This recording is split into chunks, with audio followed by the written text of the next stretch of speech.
Greetings, everybody. Keith here. Hoping everybody's having a good day, enjoying life, living life, loving life. Coming at you tonight. We're going to be here a while. I got some stuff on blockchain.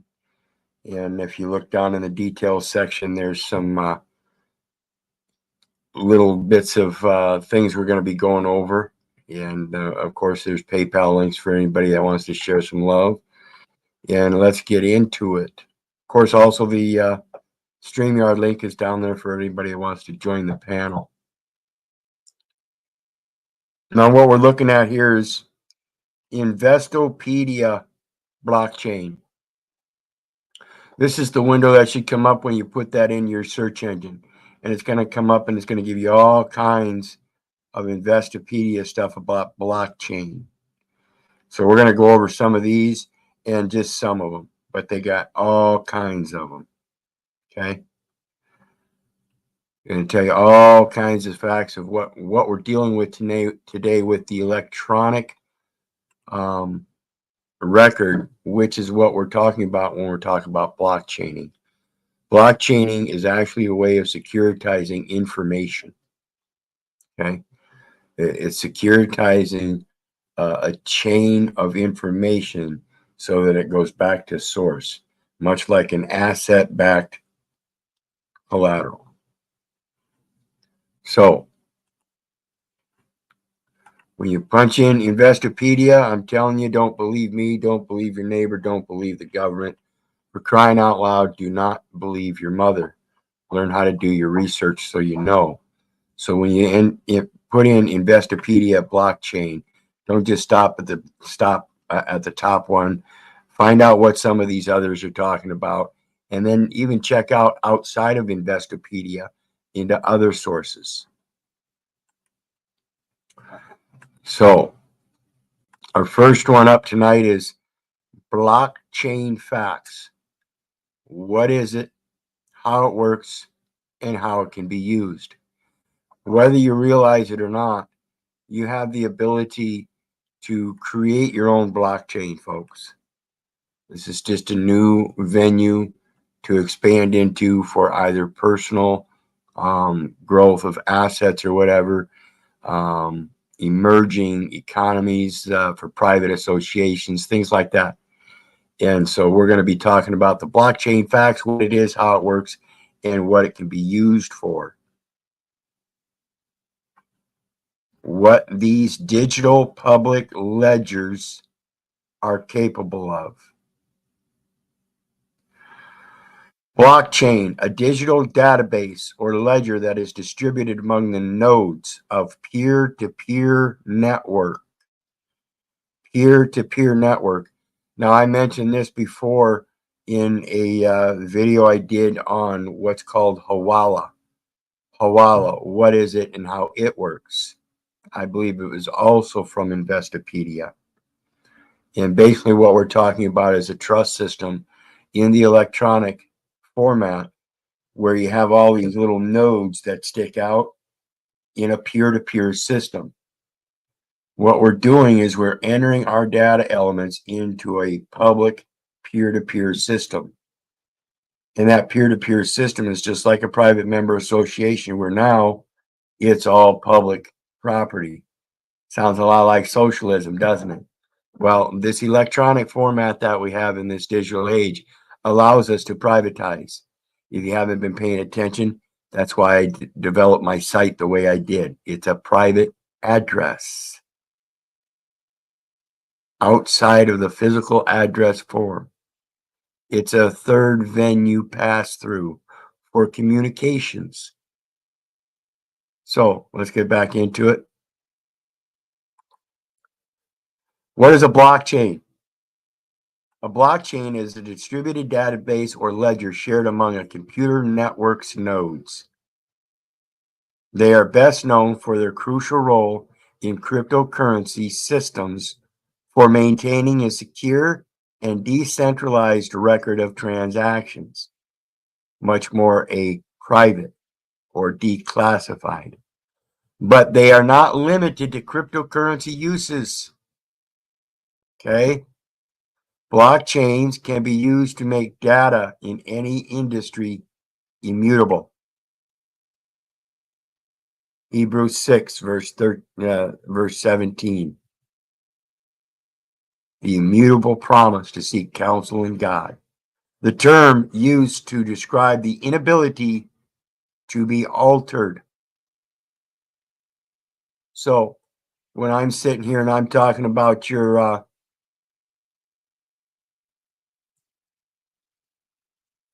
ability to be a creator and how that's protected under the Treaty of Berne and Article 1, Section 8, Clause 8 for literary protections of a creator's original works. That's what we're talking about. It's already done. All you have to do is learn how to be the point of origin, the source of the creation. That's why the private hybrid .art extension for the internet site.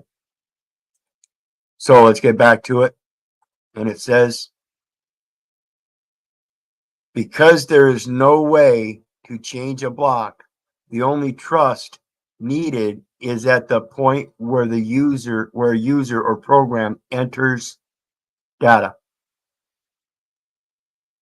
Because there is no way to change a block, the only trust needed is at a point where a user or program enters data.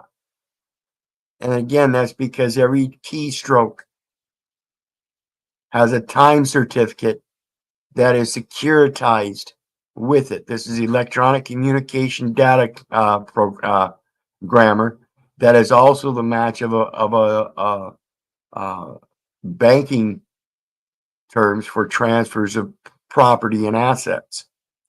So now we see that the keystrokes that you put into this stuff, as far as your creations for posts and stuff, those are your creations, and you have that point of origin, your IP address. You can use it in their network of public and private domain through those nodes by creating your own private node that you can then send out for other people to associate with and limit that association. You have the ability to keep the others from attaching to you. Instead of going into their system and attaching, and everybody has access to you, you now can set up your own system that is attached to them, giving you an equal station. But it's your limited, it's your ability to limit the access, who you give that information to. This aspect reduces the need for trusted third parties.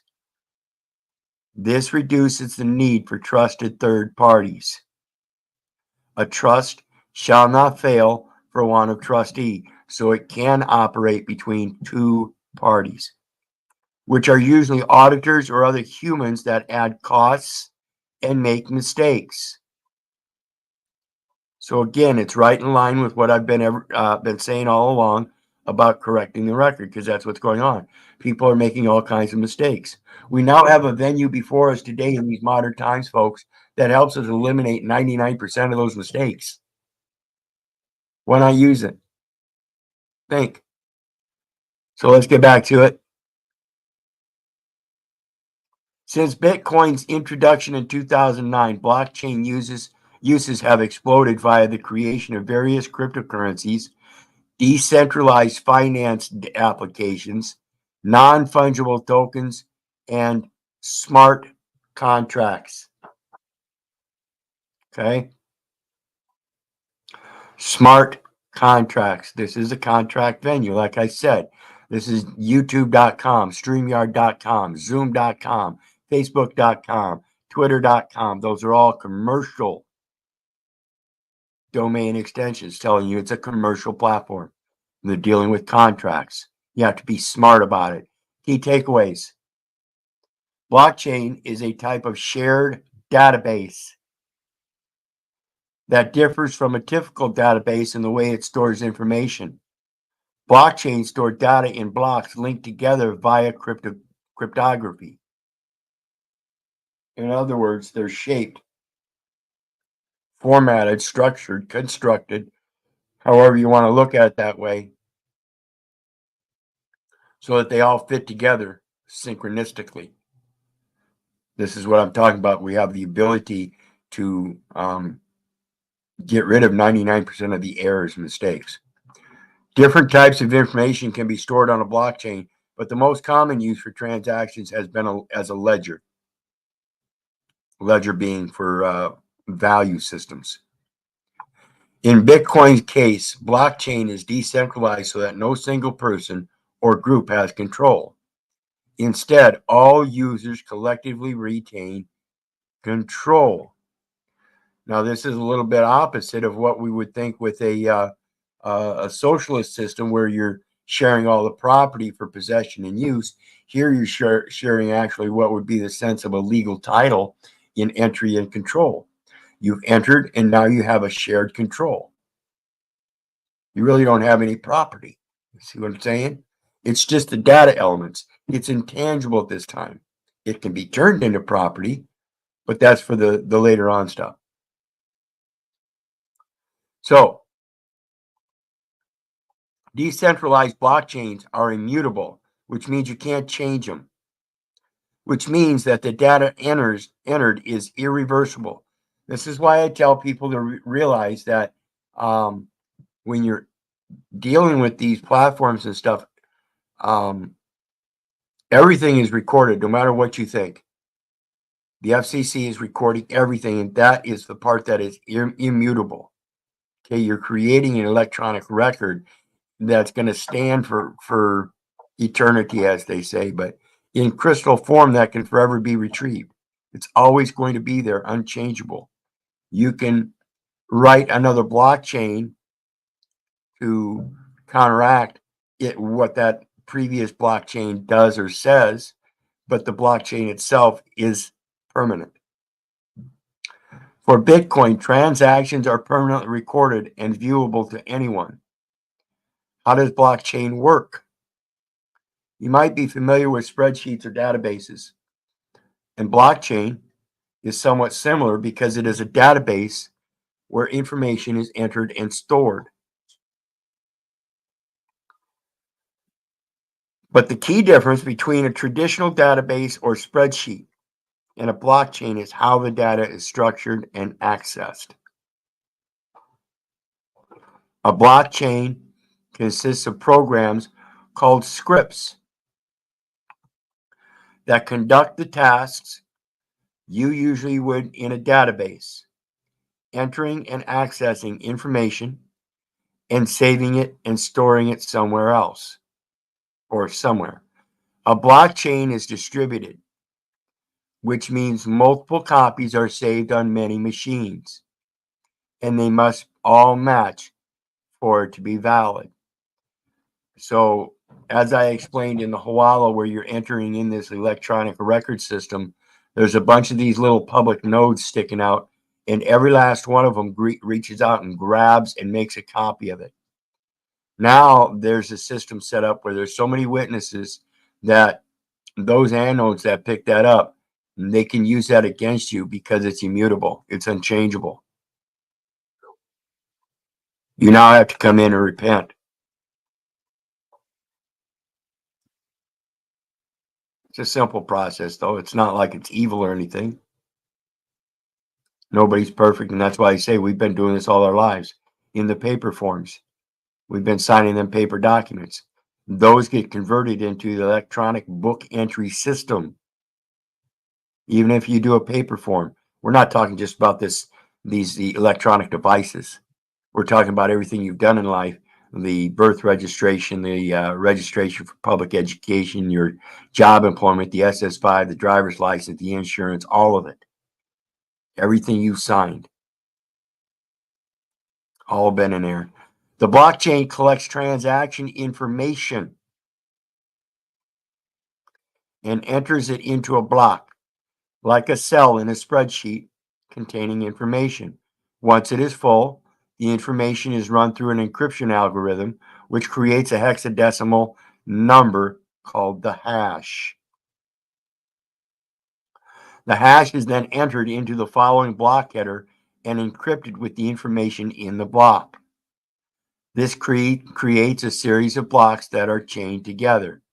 So basically what they're doing is they're consolidating the information into a number, and then they just title the block with the number.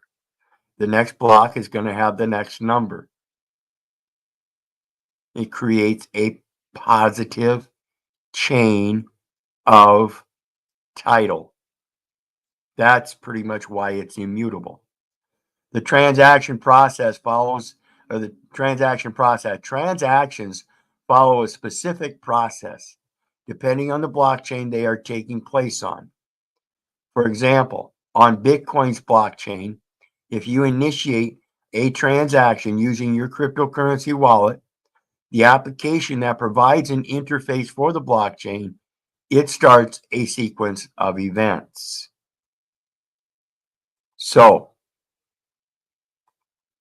when I've got my site established with its own point of origin, every time I enter a key, it gets encrypted into a chain or a blockchain. I literally already have my own blockchain. It just doesn't have any values set in those perimeters. So any information that goes out there has zero value.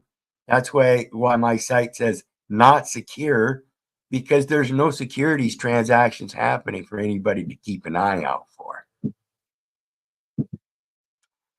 So,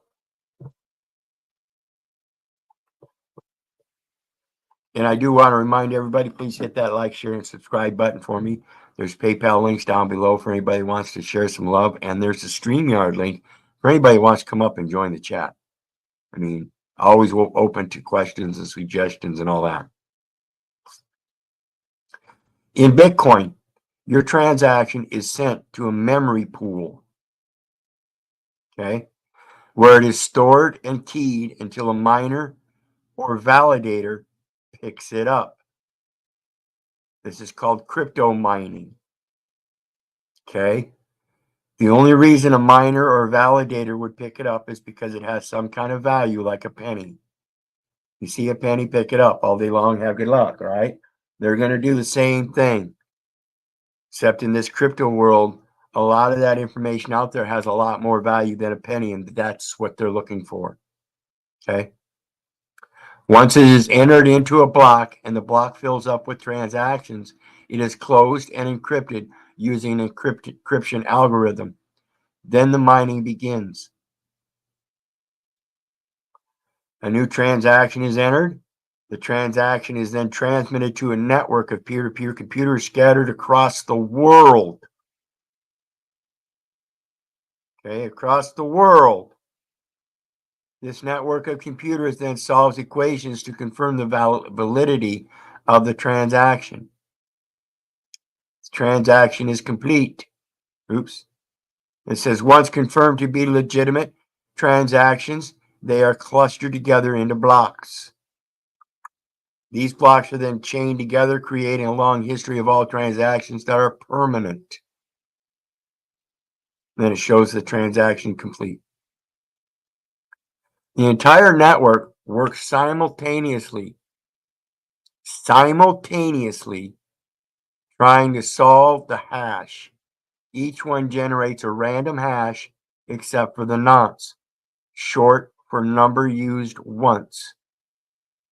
Every miner starts with a nonce of 0, which is appended to their randomly generated hash. If that number isn't equal to or less than the target hash, a value of 1 is added to the nonce, and a new block hash is generated. This continues until a miner generates a valid hash, winning the race and receiving the reward. Generating random hashes until a specific value is found is the proof of work. Until a specific value is found. So again, like I said, if there's zero value in what you put out, as far as the data elements, you're protecting yourself.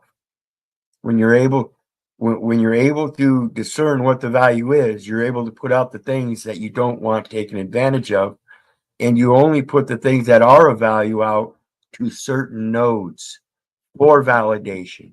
You use private routing so that the others don't catch on to it and pirate it. This is the importance about learning how these things are routed. Notice everything's by number, and it has to be enumerated so that it can be put in a blockchain so that chain can follow along a route.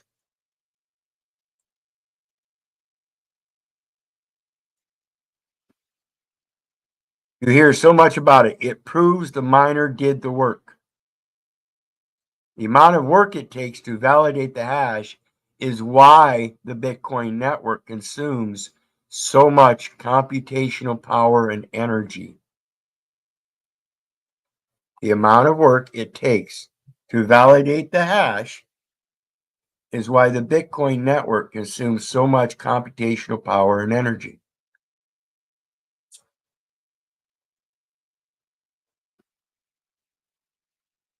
Once a block is closed, a transaction is complete.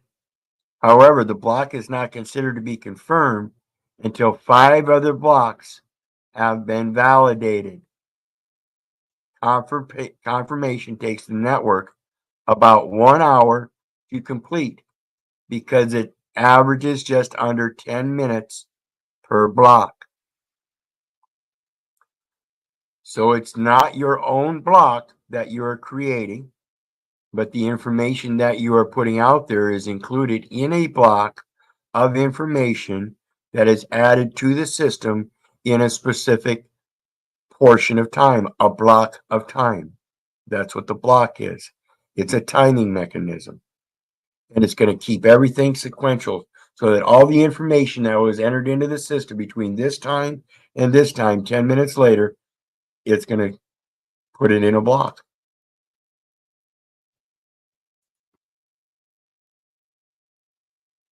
The first block with your transaction and 5 following blocks multiplied by 10 equals about 60 minutes.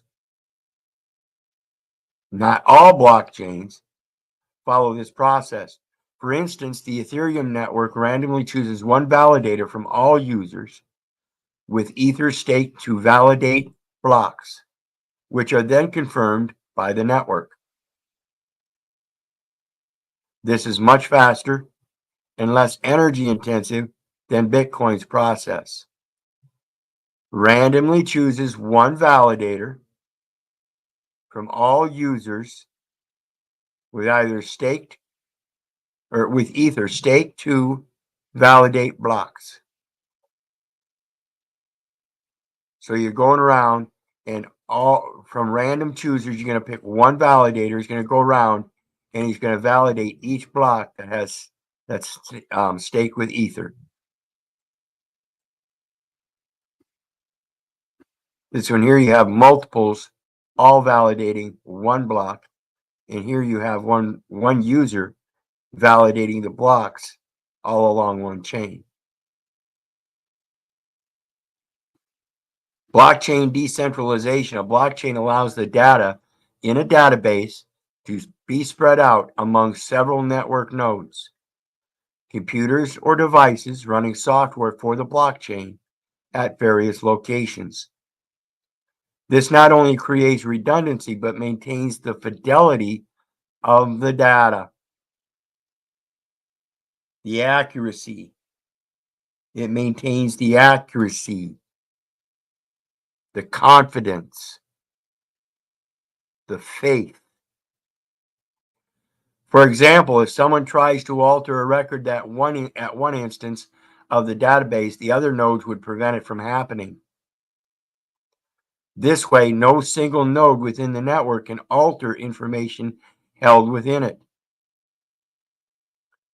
Because of this distribution and the encrypted proof that work was done, the information in history, like the transactions in cryptocurrency, are irreversible.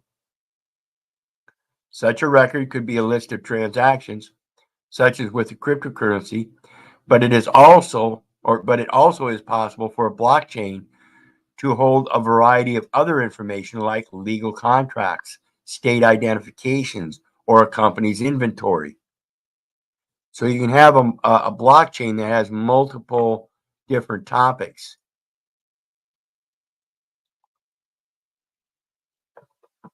So you could have, like, say, Social Security Administration has one anode, and they're looking for health topics along with employment topics and possible drivers or state ID topics. You have public education that might be looking at grade school, junior school, high school, and maybe college and further. All kinds of things, but they can all crisscross and mix and match. Remember our talk about the Vital Statistics Bureau and that chart. They have information that goes out to over 500 agencies, public and private.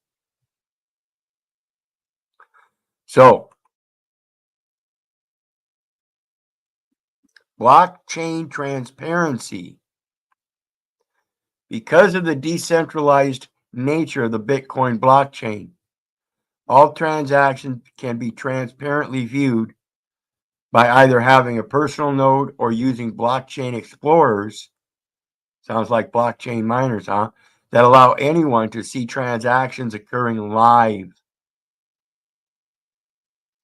Each node has its own copy of the chain that gets updated as fresh blocks are confirmed and added.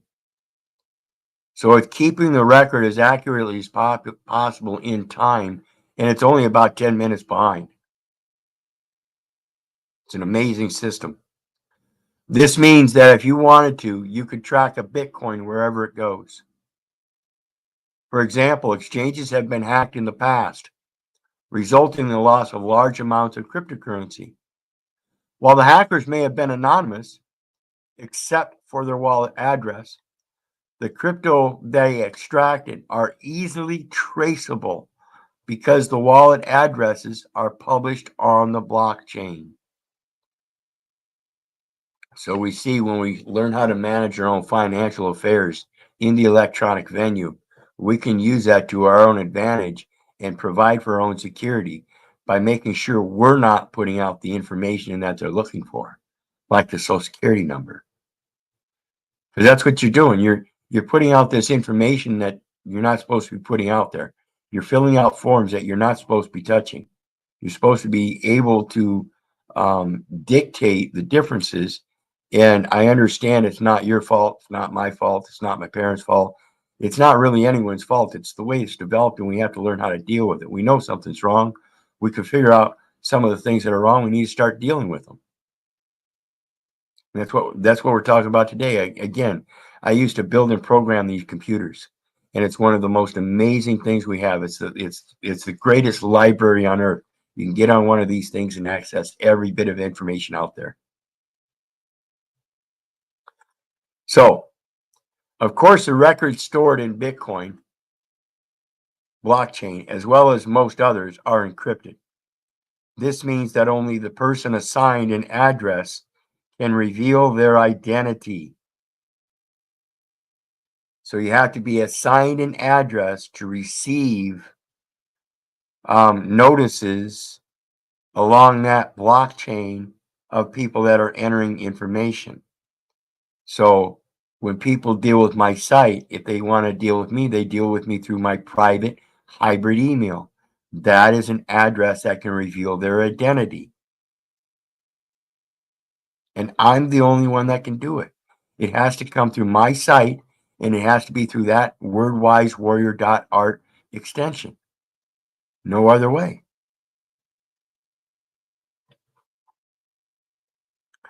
Is blockchain secure? Blockchain technology achieves decentralized security and trust in several ways. To begin with, new blocks are always stored linearly and chronologically.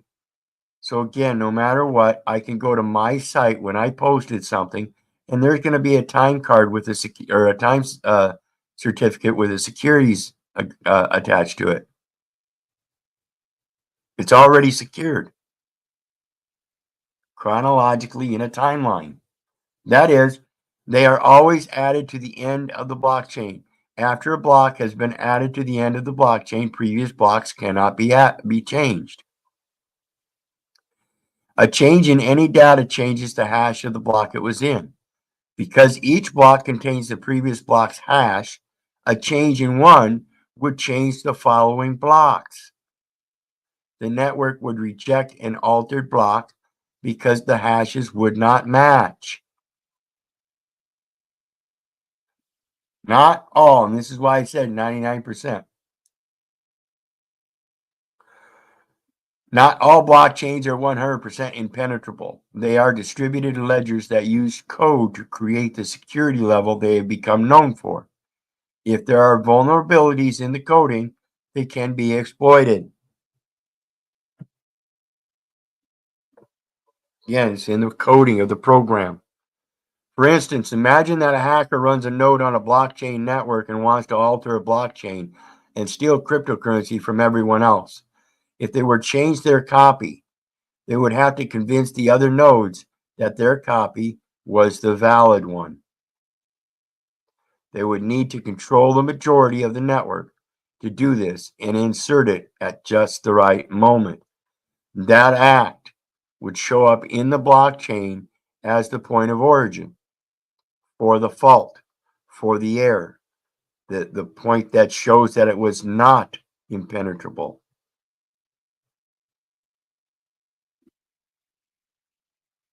They would need, let's see, this is known as a 51% attack because you need to control more than 50% of the network to attempt it. Pretty much a pretty impossible task for the normal average man to do. Timing would be everything in this type of attack.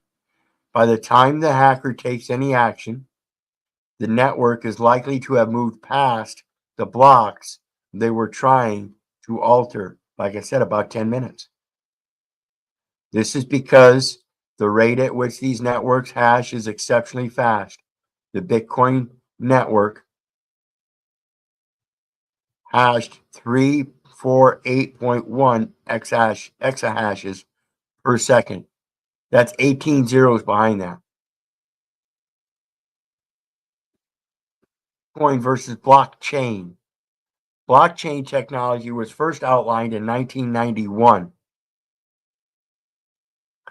by Stuart Haber and W. Scott Stornetta, two researchers who wanted to implement a system where document timestamps could not be tampered with. In other words, they were trying to perfect the information systems.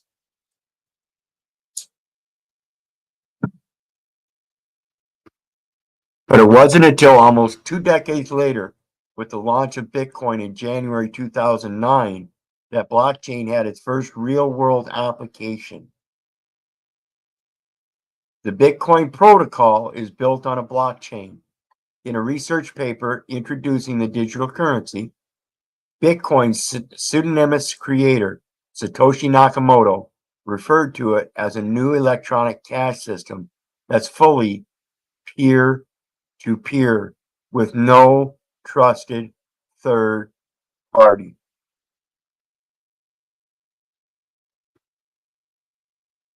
Did you catch that? The key thing to understand is that Bitcoin uses blockchain as a means to transparently record a ledger of payments or other transactions between parties. So like I said, once you become part of that anode system, it's community title to the information. It's not like a socialist society where you have communal use of property, but here you have communal use of the information. Everybody gets free access to all the information. It's a private member association, and everybody should know everything about everybody else to protect each other. So again, it's just one more layer of keeping your private shit private, and the things that you need to put forth to your brother to entrust him with so that they can use that to protect you against this commercial system, the more you should be doing that. And that's why that term ledger is important. You're supposed to keep journals together so that anything that's put into this electronic system, like I said, this is a ledger system. They're going to look for values. You can put zero values into a ledger, okay? But when you put things of value into a ledger and other people are taking it, you're not getting anything in return. There's a problem. You better learn what you're doing. Blockchain. Blockchain can be used to immutably record any number of data points. This could be in the form of transactions, votes in an election. This is what they're screaming about. That electronic record is going to show through the blockchain that them blockchains were altered, or the information in them was altered. They're going to be able to see that electronic record compared to the paper record, and that will show an alteration. Product inventories. The voting, the paper documents in voting would be that such product inventories. State identification, another thing. You have to be a voter, so that would also indicate. Deeds to homes and much more. One of the biggest things to help resolve situations is correcting those deeds to your homes. You can make those immutable. Currently, tens of thousands of projects are looking to implement blockchains in various ways to help society, other than just recording transactions. For example, as a way to vote securely in democratic elections. What do you think about that, folks? I know somebody down there's got to have something to say about that. Come on up and let's talk about it. Somebody down there is voting. What do you think about being able to secure your vote by doing it online? Do you really think your vote counts still? Because again, we're still talking about a system that if you put it into an electoral voting system, once it gets gathered up into that other anode there that they're going to collect, that electoral college, that electoral college is going to create their own opinion. And it doesn't matter what that blockchain of voting says, they still have the option to place their own vote according to their own opinion, despite the opinion of the people. Learn how your civil government works and how that electoral college works. And this is something I did when I was young, and I determined, yeah, it doesn't sound like a voting system for me. I really think my opinion counts, then they should be following my opinion and not have the discretion to make their own opinion. So let's see here. The next one, as we continue on, the nature of blockchain's immutability means that fraudulent voting would become far more difficult. For example, a voting system could work such that each country's citizens would be issued a single cryptocurrency or token.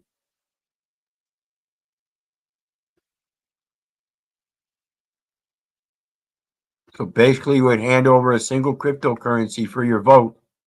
Once the votes were tallied, the cryptocurrency tokens would be sent back to you. That's circulation. And it proves its value. If they find cryptocurrencies that shouldn't be there or are missing, then they might have something else to issue. Each candidate would then be given a specific wallet address, and the voters would send their token or crypto to the address of whichever candidate for whom they wish to vote. The transparent and traceable nature of blockchain would eliminate the need for human vote counting and the ability of bad actors to tamper with the physical ballots. Blockchain versus banks. Blockchains have been heralded as a disruptive force in the finance sector, especially with the functions of payments and banking. However, banks and decentralized blockchains are vastly different. You see how a bank differs from blockchain? Let's compare the banking system to Bitcoin's blockchain implementation. Banks are typically brick and mortar banks are open from 9 to 5 p.m. on weekdays. Some banks are open on weekends, but with limited hours. All banks are closed on banking holidays. Bitcoin, no set hours, 24/7, 365 days. Card payments. This fee varies based on the card on the card and is not paid by the user directly. Fees are paid to the payment processor by stores and are usually charged per transaction. The effect of this fee can sometimes make the cost of goods and services rise. Checks can cost between $1 and $30 depending on your bank. ACH transfers can cost up to $3 when sending to external accounts. Outgoing domestic wire transfers can cost as much as $25. Outgoing international wire transfers can cost as much as $45. Bitcoin has variable transaction fees determined by miners and users. This fee can range between 0 and 50, but users have the ability to determine how much of a fee they are willing to pay. This creates an open market where if the user sets their fee too low, their transaction may not be processed. So it's like a real-time negotiation. If you lowball them, they don't have to accept your offer. End of transaction. Card payments, 24 to 48 hours. Checks, 24 to 72 hours to clear. ACH, 24 to 48 hours. Wire within 24 hours unless internal or international bank transfers are typically not processed on weekends or bank holidays. Bitcoin transactions take as little as 15 minutes and as much as over an hour, depending on the network congestion. So again, we're talking more distinctly now time as opposed to having to wait and wait and wait. Bank accounts and other banking products require know your customer procedures.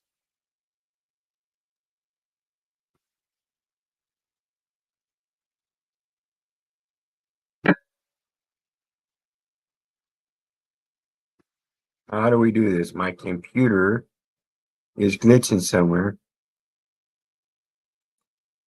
Okay, this means it is legally required for banks to record a customer's identification prior to opening an account. Anyone or anything can participate in Bitcoin's network with no identification. See how that's working?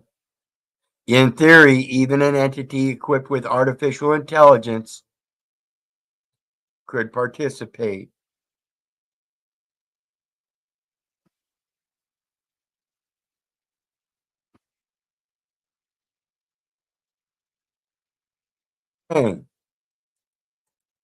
Government issued identification. A bank account and mobile phone are the minimum requirements for digital transfers. An internet connection and a mobile phone are the minimum requirements for Bitcoin versus banking. So you need a government issued identification, a bank account, and a mobile phone for digital transfers. So this is telling you this is an internet connection and a mobile phone are the minimum requirements. But is there a digital transfer?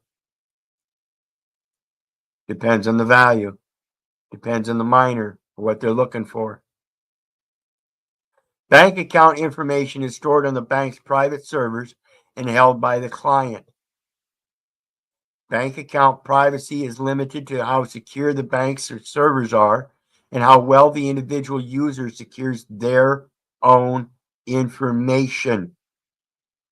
If the bank servers were to be compromised, then the individual's account would be as well. Bitcoin can be as private as the user wishes. All Bitcoin is traceable, but it is impossible to establish who has ownership of Bitcoin if it was purchased anonymously. If Bitcoin is purchased on a KYC exchange, then the Bitcoin is directly tied to the holder of the KYC exchange account.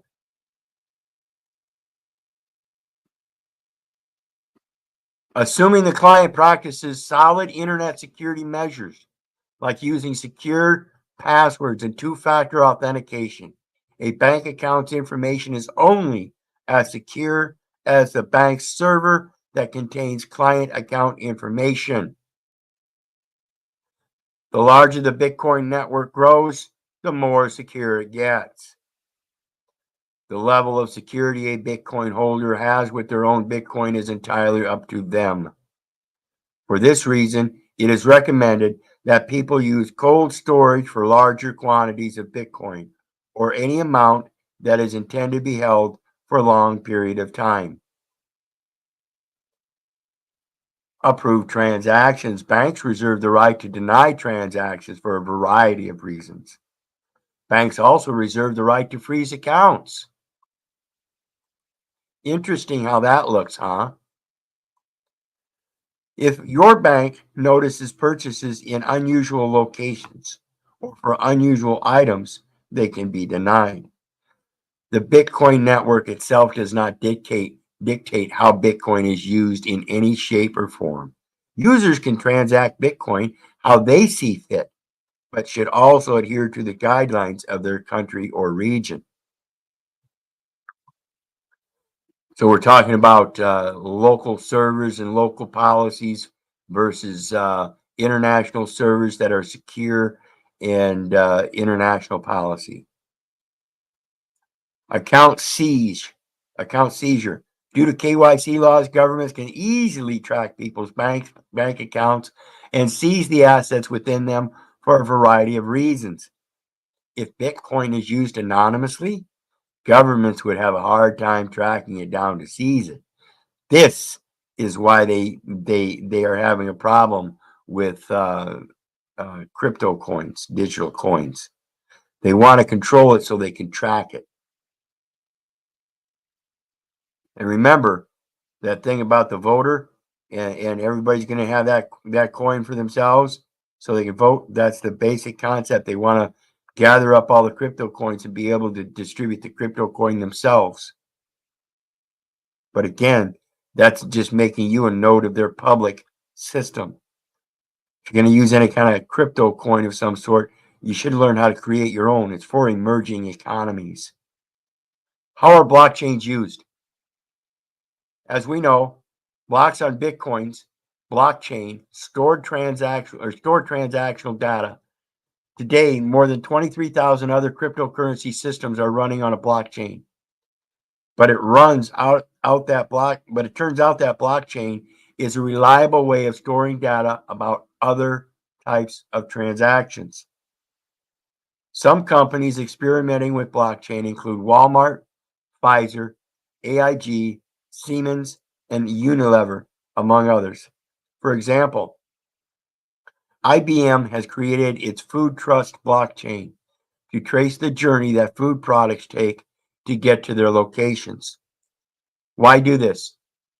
The food industry has seen countless outbreaks of E. coli, Salmonella, and Listeria. In some cases, hazardous materials were accidentally introduced to foods.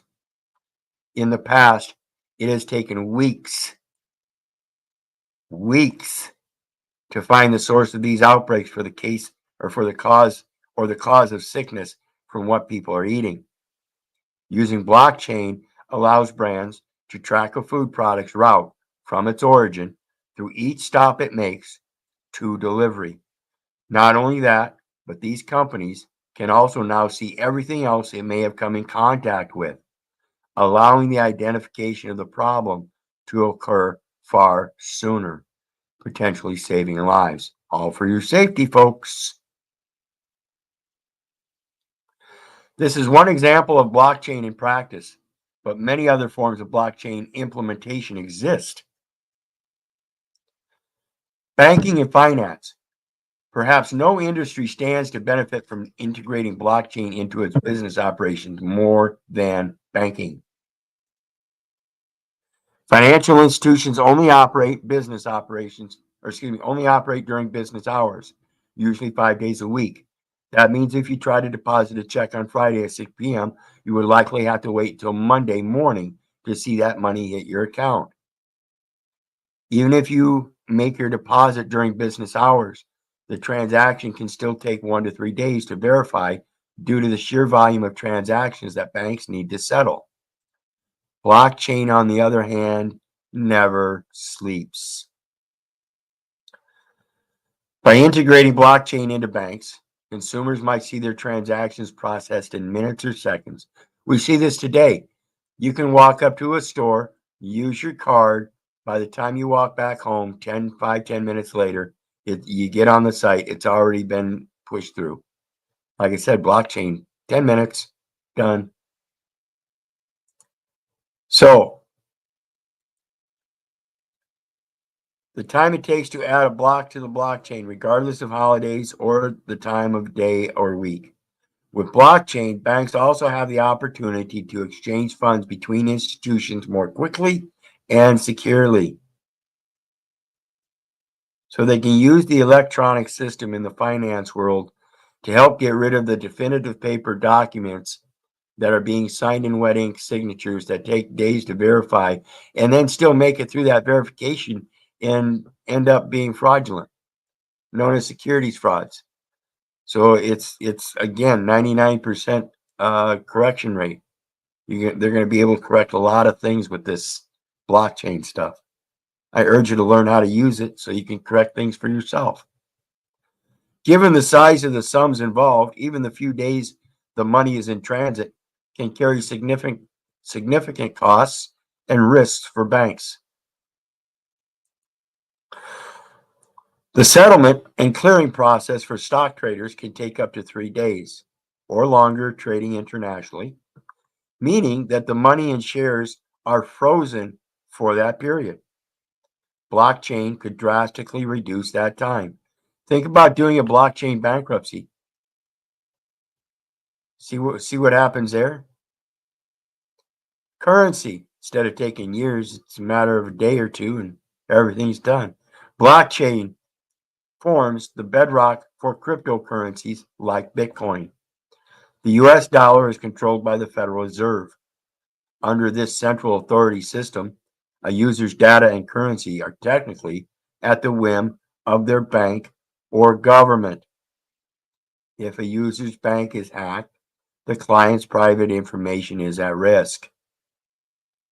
If the client's bank collapses or the client lives in a country with an unstable government, the value of their currency may be at risk. In 2008, several failing banks were bailed out, partially using taxpayer money. These are the worries out of which Bitcoin was first conceived and developed.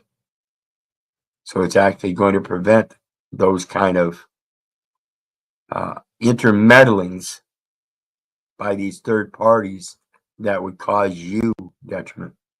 Important, blockchain can also give those in countries with unstable currencies or financial infrastructures a more stable currency and financial system. Comprehend that? See, it's not just to help people that are being abused by a centralized banking system so you can develop your own cryptocurrency system associatively through private member associations and your own virtual network systems. It also allows for the emerging economy of those that are already there and need something. It's a platform those kinds of places can use to stabilize their own internal government rather than having an external government interference. They would have access to more applications and wider network of individuals and institutions with whom they can do domestic and international business. This is what we find on these platforms when we're doing these panels and stuff. We're finding people from all around the world. It gives us a greater base of networking and communicating. And that's why I said earlier, this internet is the greatest thing that's ever happened. It's the best library we could ever have. It has all the information we need. It is the blockchain. By spreading its operations across a network of computers, blockchain allows Bitcoin and other cryptocurrencies to operate without the need for a central authority. This not only reduces risks, but also the processing and transaction fees. You don't have that third-party processor interfering in mining and collecting all your valuable data and then selling it to everybody else that turns around and harasses you and abuses you by threatening the user or the abuse of a legal system. Using cryptocurrency wallets for savings accounts or as a means of payment is especially profound for those without state identification. What? What? What? You mean they recognize that there is no requirement for state identification? You bitch ass slaves. Come on. So, some countries may be war torn or have governments lacking any real identification infrastructure. Citizens of such countries may not have access to savings or brokerage accounts and therefore no way to safely store wealth. Healthcare providers can leverage blockchain to store the patient's medical records securely.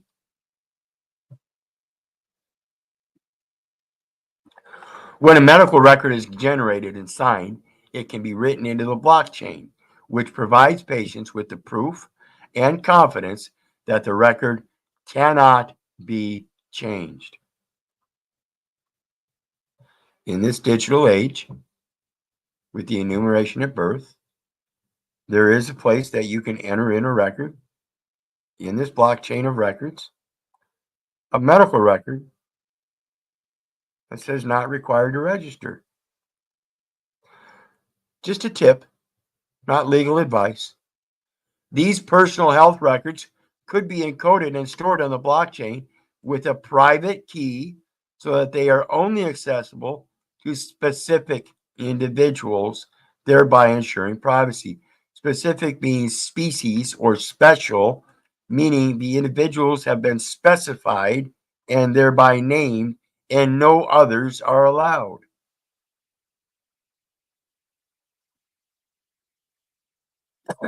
Property records. If you ever spent time in your local recorder's office, you will know that recording property rights is both burdensome and inefficient. Today, a physical deed must be delivered to a government employee at the local recording office, where it is manually entered into the county's central database and public index. Public index. That's public index and not private. So you just put your private property into their public venue. Great job. That's why we're doing this blockchaining stuff, folks. This is going to give you the ability. What did we talk about earlier? A point of origin, a point of creation. It gives you the ability to comprehend and fully realize your ability to create your own goddamn deeds.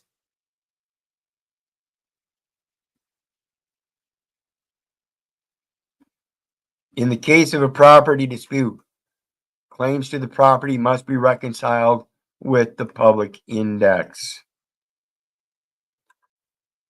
That public index is dependent upon definitive paper documents. This process is not just costly and time consuming, it is also prone to human error, where each inaccuracy makes tracking property ownership less efficient. Blockchain has the potential to eliminate the need for scanning documents and tracking down physical files in a local recording office. If property ownership is stored and verified on the blockchain, owners can trust that their deed is accurate and permanently recorded. This one part is where I'm going to tell you it's false because, again, for the same purpose that I mentioned up here, if it's private property and you're registering it on in a public venue, you just now created a bifurcation where you split and gave them a part of your record. Now they have ownership, rights, titles, and interests to it. Just like we spoke of in the bifurcation, hypothecation, and prepaid insurance, prepaid taxes. It's all a big scam to get you to have them take care of your financial affairs. Blockchaining will cure you of that if you learn it. If property ownership is stored and verified on the blockchain, owners can trust that their deed is accurate and permanently recorded. This part is true if you, again, are the creator and create your own damn deeds.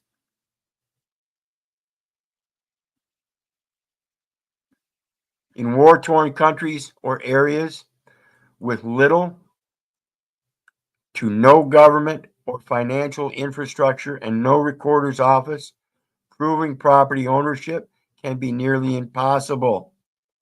If a group of people living in such an area can leverage blockchain, then transparent and clear timelines of property ownership could be established in the electronic record, because not only would their government have a record of it, but it would exist in the international library known as the World Wide Web as an electronic record that is going to be carried by many people.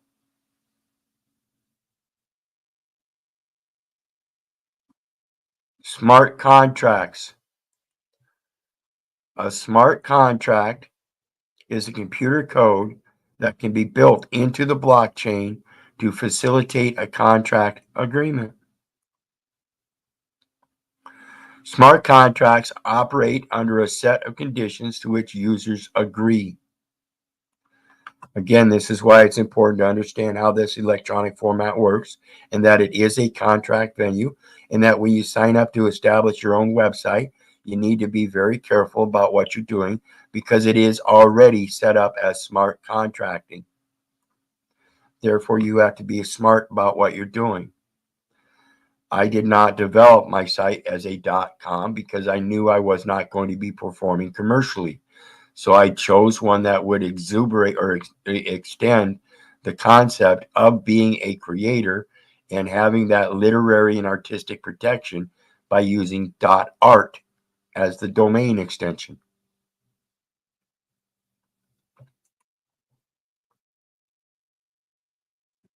When those conditions are met, the terms of the agreement are automatically carried out. Smart contracts operate under a set of conditions to which users agree. When those conditions are met, the terms of the agreement are automatically carried out. So when I give you my email address and you as a user agree to use that email address, the blockchain smart contract set up through my website, wordwisewarrior.art, is complete. It works. It comes through.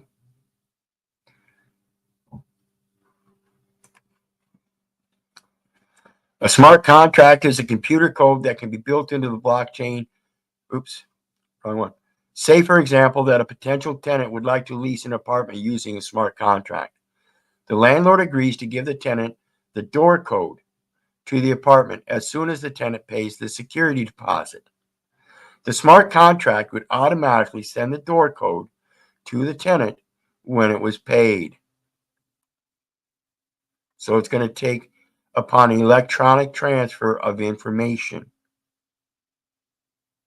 So instead of waiting for the tenant to run down to the bank later in the afternoon when he's got a break from work, to make a deposit at the bank, and then waiting 3 days for the bank to see that the security deposit was paid, you can do it in more realistic now time and have the whole thing done in a matter of 20-30 minutes. It could also be programmed to change the code if rent wasn't paid or other conditions were met. This is the venue we're moving towards in this social credit system, where you're going to end up having your account locked for certain credit subtractions, certain social subtractions to that credit thing.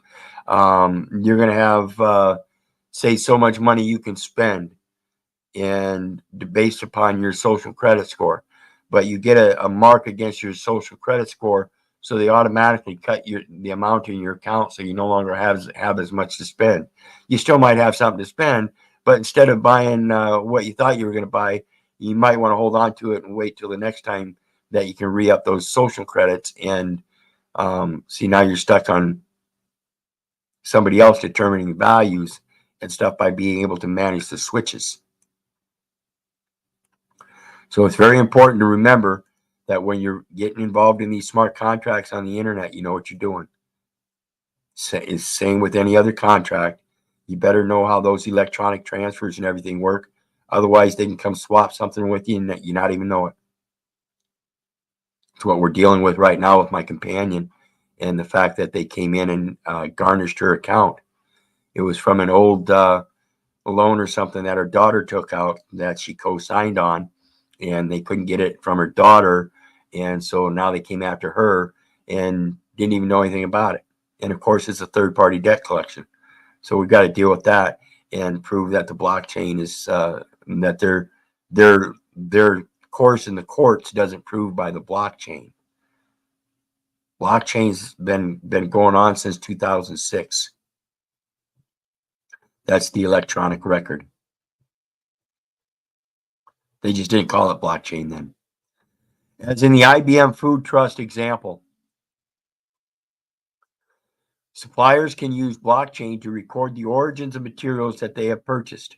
This would allow companies to verify the authenticity of not only their products, but also common labels such as organic, local, and fair trade. As reported by Forbes, the food industry is increasingly adopting the use of blockchain to track the path and safety of food throughout the farm to user journey.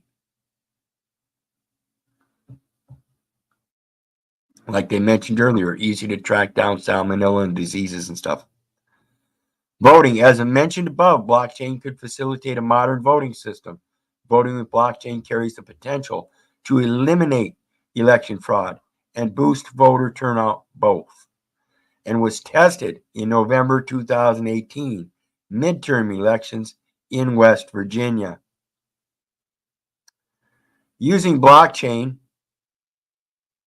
in this way would make votes nearly impossible to tamper with. The blockchain protocol would also maintain transparency in the electoral process, reducing the personal need to conduct an election and providing officials with nearly instant results. This would eliminate the need for recounts or any real concern that fraud might threaten the election. Pros and cons of blockchain. Why do you think they had so many?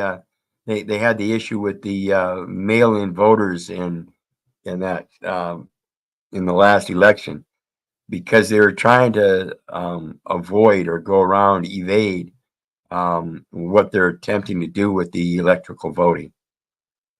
It's a democratic scheme to try to get around what's really good for the people. So, pros and cons of blockchain. For all of its complexity, blockchain's potential as a decentralized form of record keeping is almost without limit. A decentralized form of record keeping is what I've been talking about for a number of years now. And like I've been saying, coin your words or purse your lips. I'm talking about writing your own story. I'm talking about making your own journal. That's the problem. Everybody keeps entering everything into the public journal and has nothing to support their own private views and stuff. And that's what's going to avoid a lot of this stuff, is when people learn how to write your own private journals, particularly establish them in the electronic venue so that you have a different record that's already blockchain that can be shown to disprove one or another. Because of its immutability, this system does allow for a probability of certain group of people going after others and putting certain data elements into a blockchain that would create an action on another end. So again, it's very important to realize what we're dealing with in this fiction. It truly is just another way of spellbinding things. It's just another way of manifesting things. It's another way of coining your words, all kinds of things. So, from greater user privacy and heightened security to lower processing fees and fewer errors, blockchain technology may very well see applications beyond those outlined above. But there are also some disadvantages. Pros: improved accuracy by removing human involvement in verification. I'm going to say a takeaway. One of the cons based on that is the human involvement to begin with, putting the information into the system. So the human involvement's always going to be there. Okay? It's about the information, and it's only going to get that information from other people, humans. Cost reductions by eliminating third-party verifications. Decentralization makes it harder to tamper with. Transactions are secure, private, and efficient. It's transparent technology. Provides a banking alternative. A banking alternative. I told you people, you do not need these banks. If you can't manage your own financial affairs, then why are you handing them over to somebody that you don't even know? If you're going to hand over financial affairs to somebody that you need to trust, then make sure it's somebody that you know that knows about the difference between banks and banking itself. It's a banking alternative. You do not need banks. And a way to secure personal information for citizens of countries with unstable or undeveloped governments. And I guarantee you, with all the babbling idiots that are at the levels that they are in these fucking senates and houses and congresses and all these parties and political regimes, I guarantee you, this is a very unstable government. Look at its population. The people of this nation are very unstable. That says a lot about its government, and the government says a lot about its people. You cannot have a strong country with a dumb population. It's impossible. Benefits of blockchains. Accuracy of the chain. Transactions on the blockchain network are approved by thousands of computer devices. If one of those computer devices finds an error, it's going to send out a signal to the rest, hey, there's an error. Those others will look at it to see if there's an error. If they too see the error, then it's going to get shut down. If they don't see an error, they're going to look seriously at the point of origin that's saying there's an error and try to shut that point down. It's got to verify it unanimously. This removes almost all people from the verification process, resulting in less human error and an accurate record of information. Again, I'm saying this is wrong because the human input results in the error in the information in those blockchains. You have to make sure the information being put in is accurate. Even if a computer on the network were to make a computational mistake, the error would only be made to one copy of the blockchain and not be accepted by the rest of the network. That's why it's important to stand up and start correcting those records. Cost reductions. Typically, consumers pay a bank to verify a transaction or notary to sign a document. Blockchain eliminates the need for third-party verification, and with it, their associated costs. For example, business owners incur a small fee when they accept credit card payments because banks and payment processing companies have to process those transactions. They're required to. That's part of the blockchain system, is that the banks have to do that blockchain processing. Bitcoin, on the other hand, does not have a central authority and has limited transaction fees. Decentralization. Blockchain does not store any of its information in a central location. Instead, the blockchain is copied and spread across a network of computers. Whenever a new block is added to the blockchain, every computer on the network updates its blockchain to reflect that change. Every one of them updates to reflect the change. That's along that blockchain network. So if you're on the youtube.com and you're chatting in the chat, the blockchain for YouTube is going to collect all that information and it's going to add it to that block every 10 minutes. By spreading that information across the network, rather than storing it in one central database, blockchain becomes more difficult to tamper with. Efficient transactions. Transactions placed through a central authority can take up to a few days to settle. If you attempt to deposit a check on Friday evening, for example, you may not actually see funds in your account until Monday morning. Financial institutions operate during business hours, usually 5 days a week, but a blockchain works 24 hours a day, 7 days a week, 365 days a year. On some blockchains, transactions can be completed in minutes and considered secure after just a few. This is particularly useful for cross-border trades, which usually take much longer because of time zone issues and the fact that all parties must confirm payment processing. So, we have one organization that has its own little cryptocurrency, and it's blockchain, and it's out there for all of its users that it's got members. Okay, there's another setup that's got its own cryptocurrency. One member from one group meets a member from another group, and they want to make an exchange. They don't need IDs. They don't need banks. They can use the cryptocurrencies that they're using in the digital form, which is already in credit form, and exchange through that platform. We're coming to an age where little groups of communes, efficient communities are going to be able to emerge in their own economies with these crypto coin blockchains and be able to trade interspersely electronically. One guy across the country is going to have nice mangoes. He's going to have plenty of them. Guy across the country up in Washington's going to have all kinds of nice morel mushrooms or something. I don't know, something. And they're going to want to ship them back and forth to each other. What are they going to do? Use Federal Reserve notes? Well, no, I've got this base coin for crypto.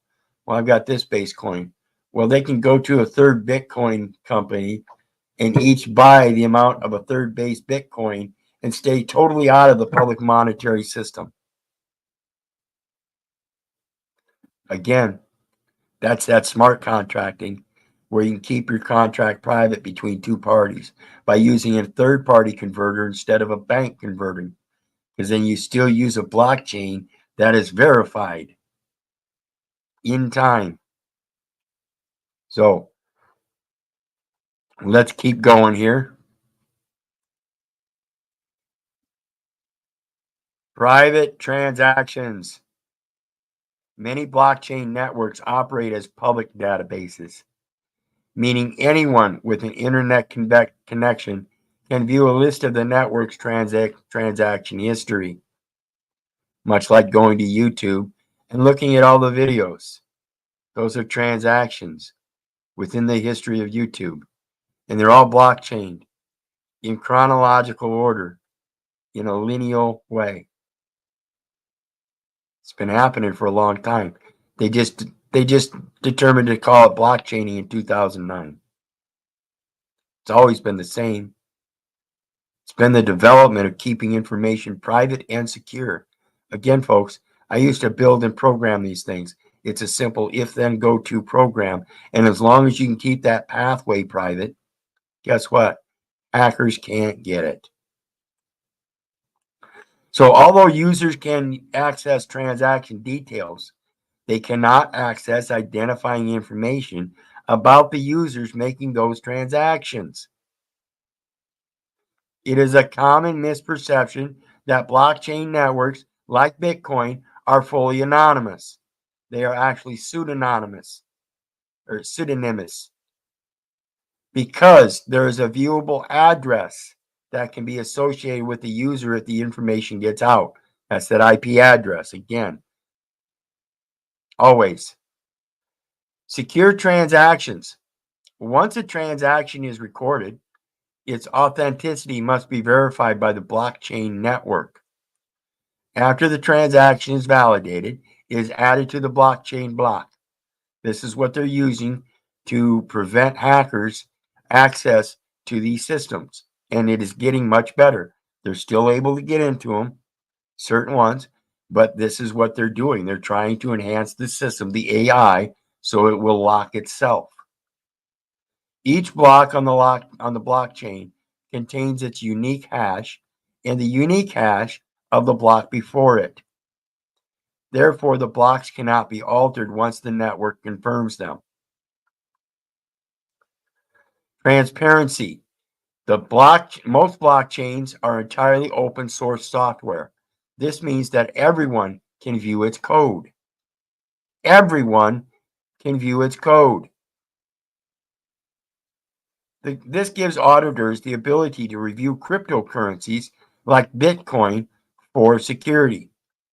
So you have a much better ability to do your tracking for investments. So you now have a much better capability in doing that viewing of those blockchains for investment. You have a much better capability of determining who is more prominent in the aspect of what you're looking for in your investment. You know, who's making the moves and stuff that you want to see. You're going to be able to see that in these blockchains. It's just going to have private identities hidden. However, it also means there is no real authority on who controls Bitcoin's code or how it is edited. Because of this, anyone can suggest changes or upgrades to the system. This is what I was talking about a little bit ago, where people can actually come in as a group and make changes in this blockchain and have them systematically be used against other people. It's very important to remember how these things work and that you have a consortium of people that can work together. If a majority of the network users agree that the new version of the code with the upgrade is sound and worthwhile, then Bitcoin can be updated. That's that 5150 thing. Banking the unbanked. Perhaps the most profound facet of blockchain and cryptocurrency is the ability for anyone, regardless of ethnicity, gender, location, or cultural background, to use it. According to the World Bank, an estimated 1.3 billion adults do not have bank accounts or any means of storing their money or wealth. Why is that statement there? Because that's what blockchain allows you to do, folks. Blockchain, like I've said for a while now, is your new investment platform, your new financial platform. It's the way that you can create your own private value and keep it private. Learn how it's used, learn the security setup. Like I said with Yahoo Mail, I've had the same Yahoo Mail account for 25 years. Never had to worry about updating it or anything. And it operates on the cybersecurity system that's already in place. When I got my new computer here, I let the McAfee supposed protection program lapse. Yeah, they want to keep sending me all kinds of nice little notices to upgrade or whatever, but it's not required. The security is already there. The real security issue is you. You keep putting data elements out there that you shouldn't, that these miners and validators are grabbing a hold of, and they're saying they're valid, and it's information that leads right back to you so that they can come grab that value from you, and you shouldn't be doing that. You need to learn how to protect yourself by learning how to read, write, and all that in third person. That way, the information that you put out there is third person. It has no real value. These validators and miners will see that, and they won't even bother touching it. So back to the banking unbanked. Moreover, nearly all of these individuals live in developing countries where the economy is in its infancy and entirely dependent on cash. We talked about that the other night. Cash. These people are often paid in physical cash. They then need to store this physical cash in hidden locations in their homes or other places, incentivizing robbers or violence. While not impossible to steal, crypto makes it more difficult for would-be thieves. For blockchains of the future are also looking for solutions to not only be a unit of account for wealth storage, but also to store medical records, property rights, and a variety of other legal contracts. That's pretty much what I use my site for, is the the legalities and the records and property rights. Drawbacks of blockchain. Technology cost. Although blockchain can save users money on transaction fees, the technology is far from free. For example, the Bitcoin's network's proof of work system to validate transactions consumes vast amounts of computational power. In other words, they got to have a lot of servers. In the real world, the energy consumed by the millions of devices on the Bitcoin network is more than Pakistan consumes annually. So we're talking about Bitcoin, though, where they have the ethereal coin value according to a monetary value system. Whereas in your emerging economies, again, like I said earlier, you have the ability where you can have a small private member association. And I don't recommend anything more than like maybe 1,500 people for things like this. Generally, trusts do not work when there are 1,500, when they get more than 1,500 people, they start to fall apart. So now you have a group of, say, 1,500 people, and every last one of them has a vested interest in keeping certain data elements private. And it becomes more like what I've explained with my 18 channels, is that it becomes an author's guild where you get to create what goes out as far as the information. You get to author the payment. That's what guild stands for, pay. So you are authorizing payment through your words. You're coining your words, or you're going to purse your lips. Literally, that's what we're talking about, folks. Some solutions to these issues are beginning to arise. For example, Bitcoin mining farms have been set up to use solar power, excess natural gas from fracking sites, or energy from wind farms. So again, we see this here, I'm going to call it greed and gluttony, simply because that's obvious. If you're going so far in this ethereal world that you have to put all this excess power through solar power, natural gas, fracking sites, and wind farms, then maybe you're just doing too much. Speed and data efficiency. Bitcoin is a perfect case study for the possible inefficiencies of blockchain. Bitcoin's POW system takes about 10 minutes to add a new block to the blockchain. At that rate, it's estimated that the blockchain network can only manage about 3 transactions per second. Although other cryptocurrencies such as Ethereum perform better than Bitcoin, blockchain still limits them. Legacy brand Visa, for context, can process 65,000 transactions per second. Solutions to this issue have been in development for years. There are currently blockchains that boast more than 30,000 transactions per second. Ethereum's merge between its mainnet and beacon chain is predicted to allow up to 100,000 transactions per second after it rolls out a series of upgrades that include sharding, a splitting of the database so that more devices, phones, tablets, and laptops, can run Ethereum. This is expected to increase network participation, reduce congestion, and increase transaction speed. Until, of course, it gets to the point where they have to add again more. Again, this is why I say these organizations really shouldn't be much more than 1,500 people. You get much larger than that, and you start running into expansion problems that exponentially get greater and greater. The other issue is that each block can only hold so much data. The block size debate has been and continues to be one of the most pressing issues for the scalability of blockchains going forward. And that's what I was talking about. You got to talk about the scalability right from the start. And when it comes to that scalability, it's kind of limited, guys. If you really want to maintain a good value in your emerging economy, then you keep it private and you keep it within a small private group so that everybody can maintain a high value and it doesn't have to fluctuate going up and down and expect to reach outrageous amounts. You be sensible about it and just keep a good, reasonable value. I mean, Bitcoin going up to the thousands and thousands that it's at is just ridiculous.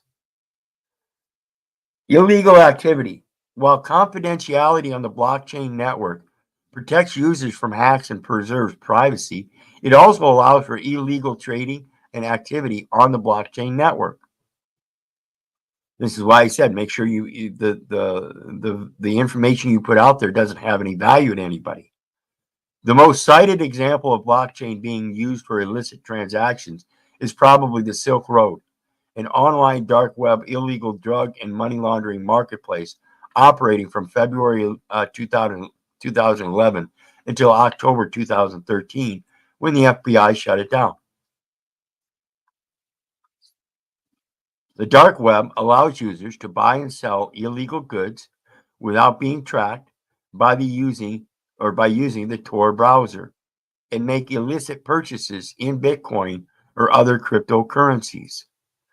This is in stark contrast to U.S. regulations, which require financial service providers to obtain information about their customers when they open an account. Financial service providers. Just because it's a commercial site does not mean they are providing a financial service. They might be providing something that requires a finance or a monetary use of some sort, but it is not the provision of a financial service. They are supposed to verify the identity of each customer and confirm that they do not appear on any list of known or suspected terrorist organizations. Again,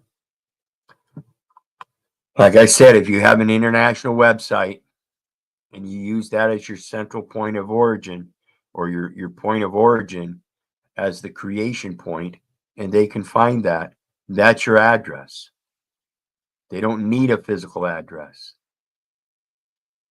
In this electronic world, that physical address is going to show up.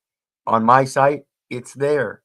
So my electronic address, which stands as blockchain as validated and secured, has the value of a valid address. Again, that's why you get my private hybrid email. .art extension. It's not a commercial venue. That deed at the local county registrar doesn't say that we're using this property commercially, because there is no deed down at the local county courthouse for this electronic platform. It's my creation. So, illicit activity accounted for only 0.24% of all cryptocurrency transactions in 2022. So in other words, they found 0.24% illicit activity in all of the transactions they covered. The system can be seen as both a pro and a con. It gives anyone access to financial accounts, but allows criminals to transact more easily.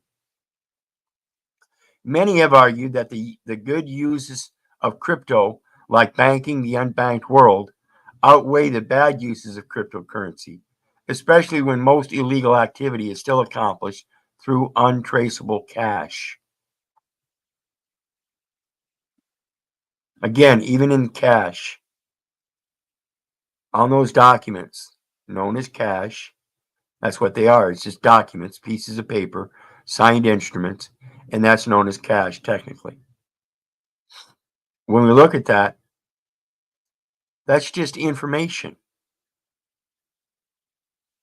That's what we're looking at here on this internet. It's information. Make sure that everything you're putting out there is information that's not going to come back to bite you on the private side. So you don't put your private information out there. Regulation. Many in the crypto space have expressed concerns about government regulation over cryptocurrencies.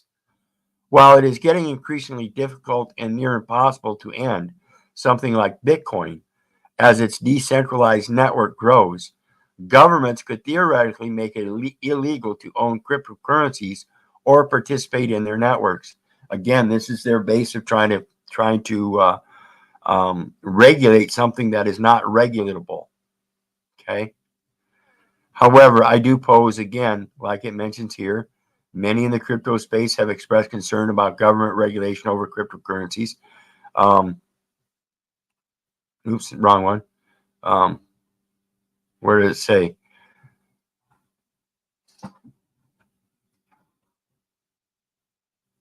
What was it about Bitcoin growing?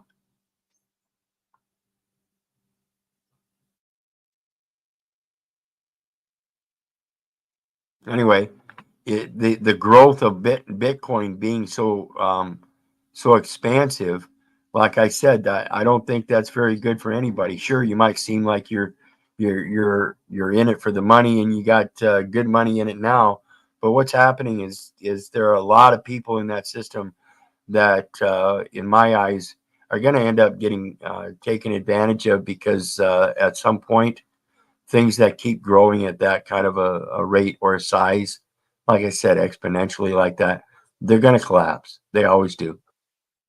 And that's again why I urge people, if you're going to do this kind of stuff, create your own small networks and be comfortable with just small wealth. It's going to grow generationally. That's what this blockchain is really going to help with, is the generational wealth growth. When you're passing on your decedent estate, this blockchain is going to help you leave everything private by creating your own private deeds and documents legally constructed in this format. While it is increasingly difficult, this concern has grown smaller over time as large companies like PayPal begin to allow customers to use cryptocurrencies on their e-commerce platforms. What is a blockchain in simple terms? And that's because they can't regulate it. Like I said, it's not regulated yet, so they can't regulate it. So they can't say that they can't allow customers to use cryptocurrencies on their e-commerce platforms. There's no such regulation. So we're going to see a lot of lobbying for it. What is a blockchain in simple terms? Simply put, a blockchain is a shared database or ledger. Pieces of data are stored in data structures known as blocks, and each network has a replica of the entire database. This computer here, like I say, this computer here has it. I can pull up a replica of the entire database on the World Wide Web. How do I know that? It's World Wide Web. It's the internet. You can search up anything on it. Like I said, that Tor browser, you can get it even on the illegal markets on this thing. It covers everything. And it's all blocked up. It's the way it's designed. It's the coding. So when we see, simply put, a blockchain as a shared database or ledger, pieces of data are stored in data structures known as blocks, and each network node has a replica of the entire database. So each laptop, each phone, each tablet, everything like that is a node to this already constructed blockchain system. Security is ensured since the majority will not accept this change if somebody tries to edit or delete an entry in one copy of the ledger. So when the FCC has a copy of this ledger and somebody comes in and tries to make a change by deleting something or editing it, there's going to be something that says, nope, nope, nope, nope, nope, nope. And that's the importance of using the FCC as your friend. Like I said, with the tax issue, a lot of people say the IRS agent is your friend. With your communication issues, the FCC is your friend. How many blockchains are there? The number of live blockchains is growing every day at an ever increasing pace. As of 2023, there are more than 23,000 active cryptocurrencies based on blockchain, with several hundred more non-cryptocurrency blockchains. What is the difference between a private blockchain and a public blockchain? The private blockchain, or excuse me, a public blockchain is also known as an open or permissionless blockchain, is where anybody can join the network freely and establish a node. So you go get a phone, guess what? You had to buy the phone, but you get to enter and join the network freely. And you establish a node with that phone. Because of their open nature, these blockchains must be secured with cryptography and a consensus system like proof of work. A private or permission blockchain, on the other hand, requires each node to be approved before joining. This is my private email. If you write me an email, I will receive the email, or I may not, depends on some certain issues because of it's a hybrid email. But generally, most people can write me an email to my private hybrid email, and it should come through just fine. If I respond, that's my approval. I put my address out there, and if you respond, that's your approval. So if I put my email out there and I say, go ahead and email me, and I receive an email, then I damn well better respond because everything's validated. And that was the offer. A private or permissioned blockchain, on the other hand, requires each node to be approved before joining. Because nodes are considered to be trusted, the layers of the security do not need to be as robust. So again, when you're joining me with the private email and communicating with me back and forth, there's certain information that I'm not going to put out there.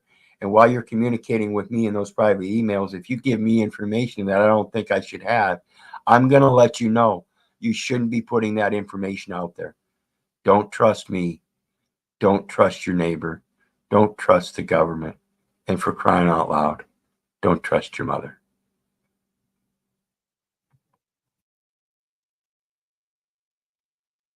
So as we continue on, it says the bottom line, with many practical applications for the technology already being implemented and explored, blockchain is finally making a name for itself in no small part because of Bitcoin and cryptocurrency.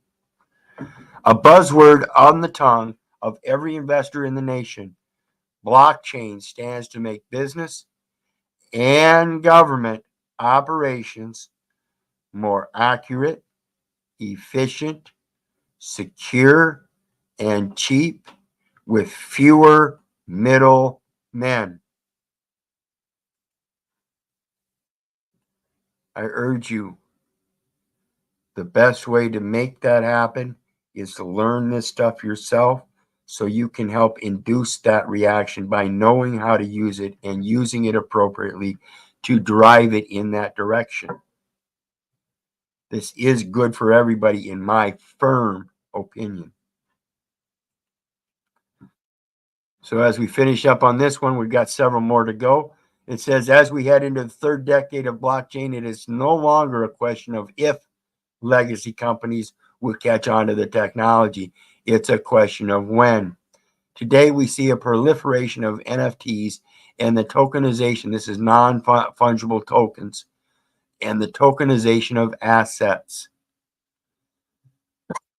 This blockchaining is a way for us to use smart contracting to collateralize our assets in a much more accurate, efficient, secure, and cheap way with fewer middlemen.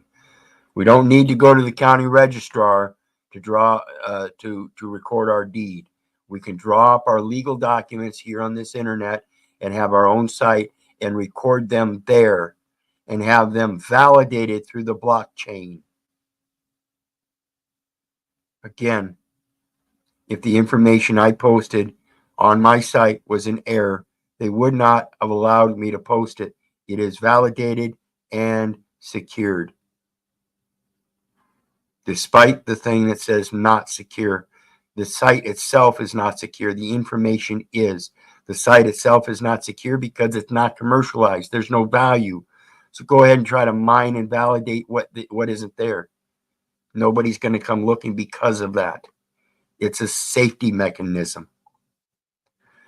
As we head into the third decade of blockchain, it's no longer a question if, it's a question when. Today, we see a proliferation of these tokens of assets. As a result, the next decades will prove to be a significant period of growth for blockchain. And I say I agree heavily, as long as we can get heavily involved and make it valuable for ourselves. Otherwise, as you see, they will use it against you. This is known.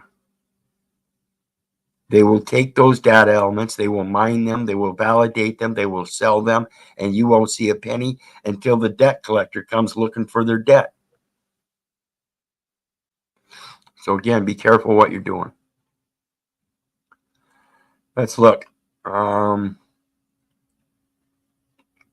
that's that one. The next one is blockchain. Just simple. Blockchain is the digital platform behind Bitcoin and other cryptocurrencies. It is intended to create faster, more efficient ways to transmit, receive, and track orders using secure data. Again, that's that every keystroke is a time certificate that has a security attached, which secures it in a timeline. Okay.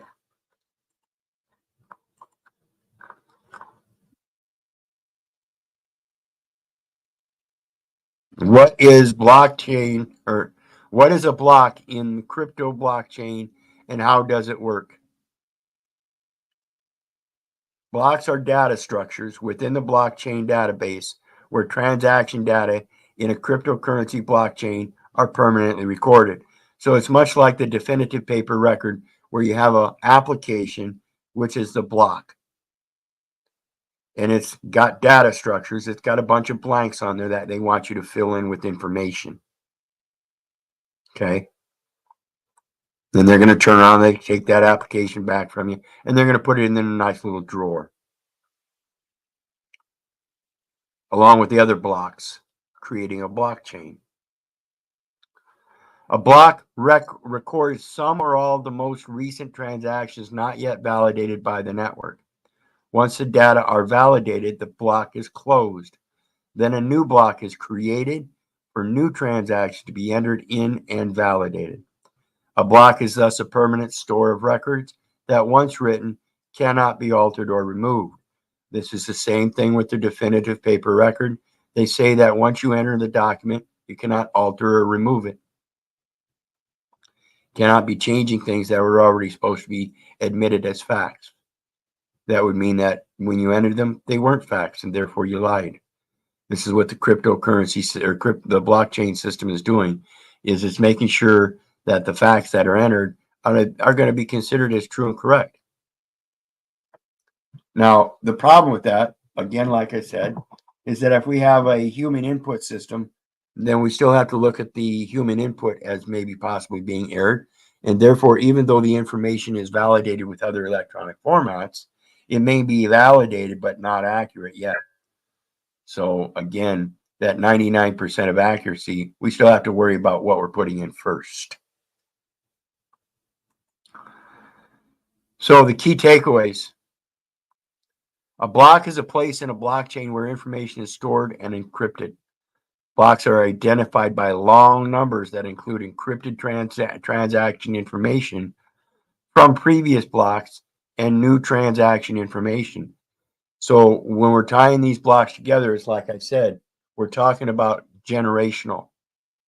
You're going to tie your family today with your children's families, with your children's children's family, with your children. It's a chronological order of keeping things accurate for your private shit, just as much as the public. Blocks and the information within them must be verified by a network before new blocks can be created. Blocks and blockchains are not used solely by cryptocurrencies. They also have many other uses, like I said earlier, legal formations, smart contracts, bank accounts, all kinds of stuff. How a blockchain block works. A blockchain network witnesses a great deal of transaction activity. When used in cryptocurrency, maintaining a record of these transactions helps the system track how much was or wasn't used and which parties were involved. Okay?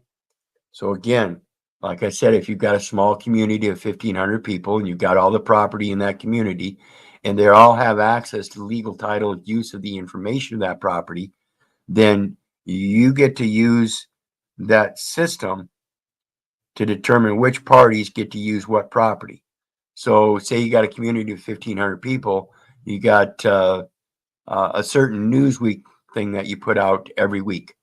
You got certain people that are going to be involved in putting that out. You got other certain people in that community that are going to be involved in the being part of the story. That's your blockchaining of information about your own little organization, but you're able to put value to it by putting information out that's not going to expose the privacy of the people. And you're doing so by telling third-person stories about everything. Okay? The transactions made during a given period are recorded into a file called a block, which is the basis of the blockchain network. A block stores information. There are many pieces of information included within a block, but it doesn't occupy a large amount of storage space. Blocks generally include these elements, but it might vary between different types. Magic number. I don't know why they call it a magic number, but that's what they call it, a magic number. A number containing specific values that identify that block as part of a particular cryptocurrency's network. It's just like your registered mail stickers. You could make up your own file for registered mail labels, and you could use one mail label and a file system that uses that mail label with an extension of numbers onto that mail label number of 0 to 199 or to 999. So now you got 1,000 pieces that you've parceled that one registered mail number into. This is basically what blockchaining is. Block size sets the size limit on the block so that only a specific amount of information can be written in it. Block header contains information about the block. Transaction counter, a number that represents how many transactions are stored in the block. Transactions, a list of all the transactions within a block. A transaction element is the largest because it contains the most information. It is followed in storage size by the block header, which includes these sub-elements: version, cryptocurrency version being used; previous block hash, contains a hash, encrypted number, of the previous block's header; hash Merkle root, hash of transactions in the Merkle tree of the current block. And that Merkle tree, that's what I just explained with the registered mail label. You got a registered mail label, it's got a number on there, and yet you want to produce 1,000 documents under that registered mail label. You can use an extension number of 0 for your first document, 01 for your next document, 02, 03, on up until you get up to 999. So long as you express the Merkle tree as that number and then an extension of 0 to 999. That would be your Merkle tree. And the registered mail label would be the root. Time, a timestamp to place the block in blockchain. Bits, the difficulty rating of the target hash, signifying the difficulty in solving the nonce. Nonce, the encrypted number that a miner must solve to verify the block and close it. 132-bit number in the header is called a nonce. The mining program uses random numbers to guess the nonce hash. Funny how that works. Read that again. The mining program uses random numbers to guess the nonce in the hash. When a nonce is verified, the hash is solved when the nonce, or a number less than it, is guessed. Then the network closes that block, generates a new one with a header, and the process repeats. Different mechanisms are used to reach a consensus. The most popular for cryptocurrency is proof of work, with proof of stake becoming more so because of the reduced energy consumption compared to the proof of work. Mining's relationship to blocks. Mining is the term used for solving the number that is the nonce, the only number that can be changed in a block header. This is what the hackers are looking for because that's what they want to change. This is what all those nodes are looking for because that's what they need to get into that information to find out if it's got value so they can resell it. It's a very important setup. It is also the process that cryptocurrency's network uses if proof of work is used in the protocol.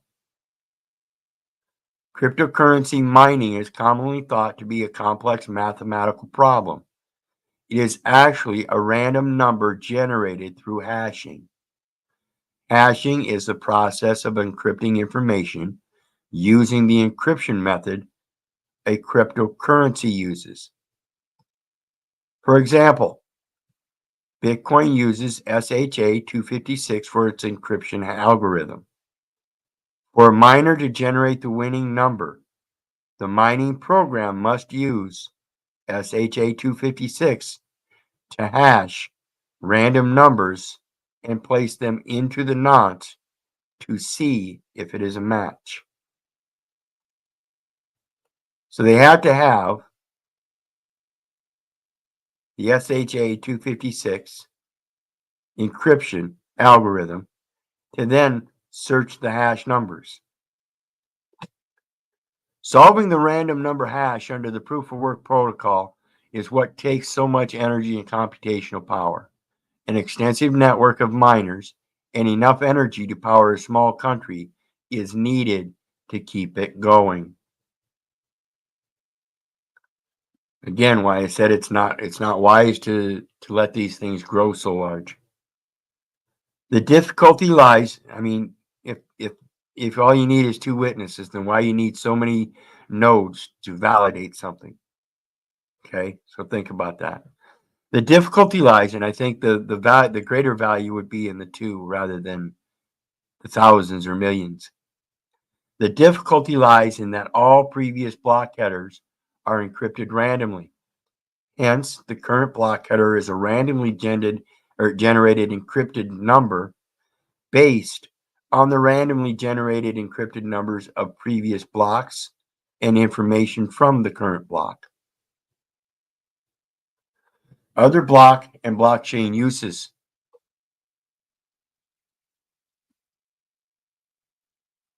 But because most blockchain definitions refer to Bitcoin, because it was the first cryptocurrency to use one, many people associate blocks and blockchains with Bitcoin.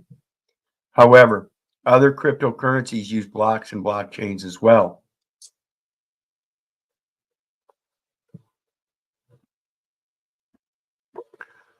It's important to note that Ethereum's network has a cryptocurrency called Ether that also uses blocks and blockchain.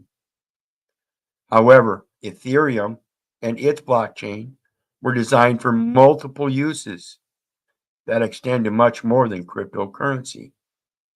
For example, non-fungible tokens, smart contracts, decentralized finance applications, and more have been developed using Ethereum.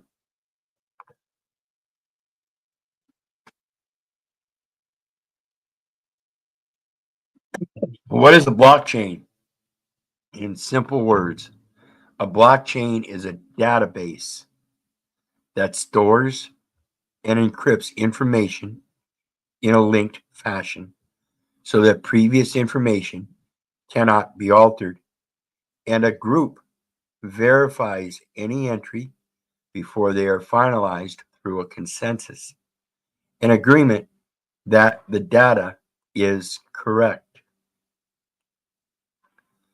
So let me pull up my site here real quick.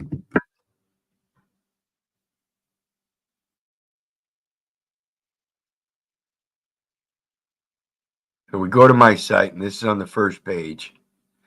And we go down here, and we have all this data. Oh my, oh my, oh goodness, oh my. We have all this data, but we can't read it. It's encrypted.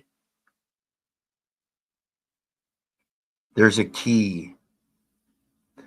So I've got an encrypted language that I can use already within an associate group of people through my email connections that we can associate and send communications back and forth that are encrypted in this, and the timestamps and the securities in the cyber venue here, this internet venue, will allow these to pass through.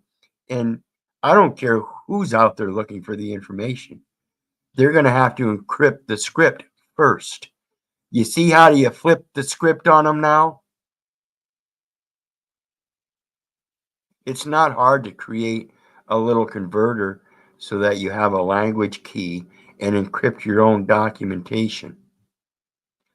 You have the availability to do your own blockchaining and create your own language and communication within that blockchain so that even if a miner or data validator comes along and wants to validate it, they can have it. They can see that, yeah, there's 13 other people in this same little group that have all that same information. Yeah, it's validated. It matches. So think about it. It's a very important aspect of what we're doing here. And I think it's important that people learn how to take advantage of it for themselves, for their own protection of private data. So let's look again. How is a blockchain block created? Blocks are created when miners or block validators successfully validate the encrypted information in the block header, which prompts the creation of a new block. What are blockchains used for? Blockchains are used in cryptocurrency, decentralized finance applications, non-fungible tokens, with more uses constantly under development. And like I said, I've got my 18 profiles here on YouTube because I have my own little authors guild. And that could precisely be the exact reason somebody else might want to use a blockchain setup, is to have their own little authors guild and just slowly grow their authors union. It's a very valid way of doing it. So this blockchain is a matter of securing information, not securitizing paper documents as cash for some kind of monetary value. So what we're thinking about here, what we're actually talking about, is the concept of being able to protect your own value from being discriminated or yanked out of your ass and being made a mockery of by some other value system. Know thyself and what your value is. Learn how to coin your words or purse your lips. So the next one, blockchain ETF.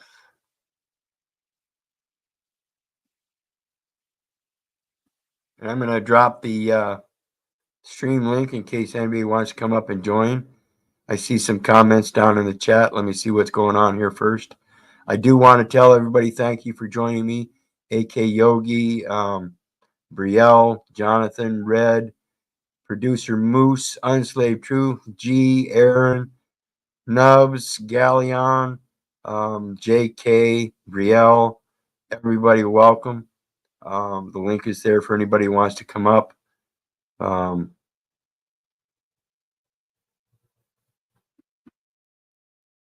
Yeah, a lot of people are disinterested in blockchain, and I think it's important that they realize what it really is.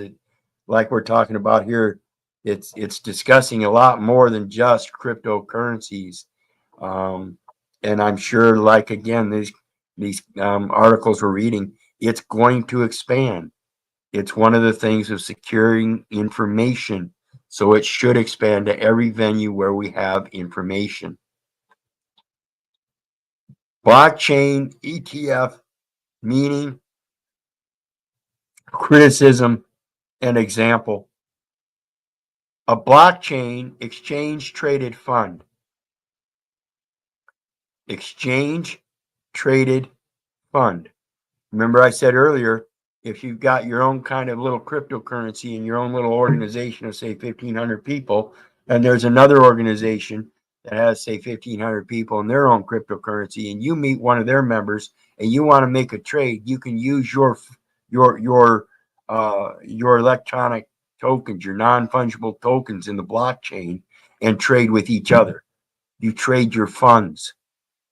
You don't have to use somebody else's monetary system to make a trade by using their third-party officious intermeddling system. You can determine to use your own private third-party converter of the non-fungible tokens or whatever. However you want to do it. Again, it goes to that smart contracting. The smart contracting is actually allowing you to keep the privity of your contracts rather than being being required to involve a third party. Similar to standard sector or theme-based ETFs that invest in a specific bundle of stocks, invest exclusively in a basket of blockchain-based companies.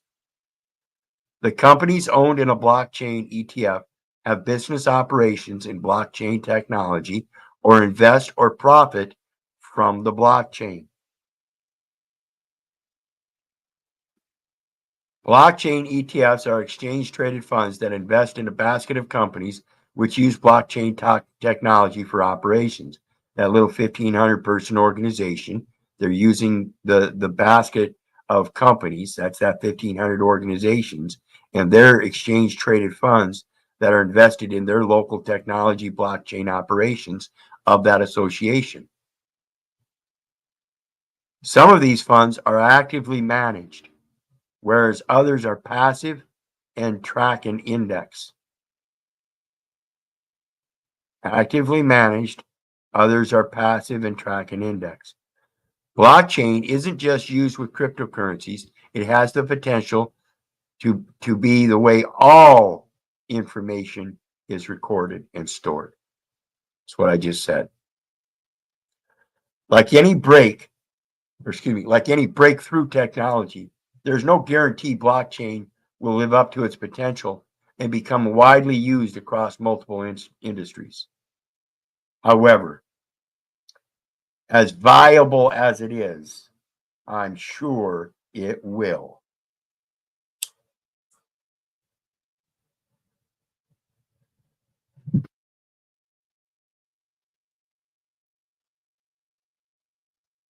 Blockchain is a shared ledger that stores all information regarding a transaction, date, time, dollar amount, etc.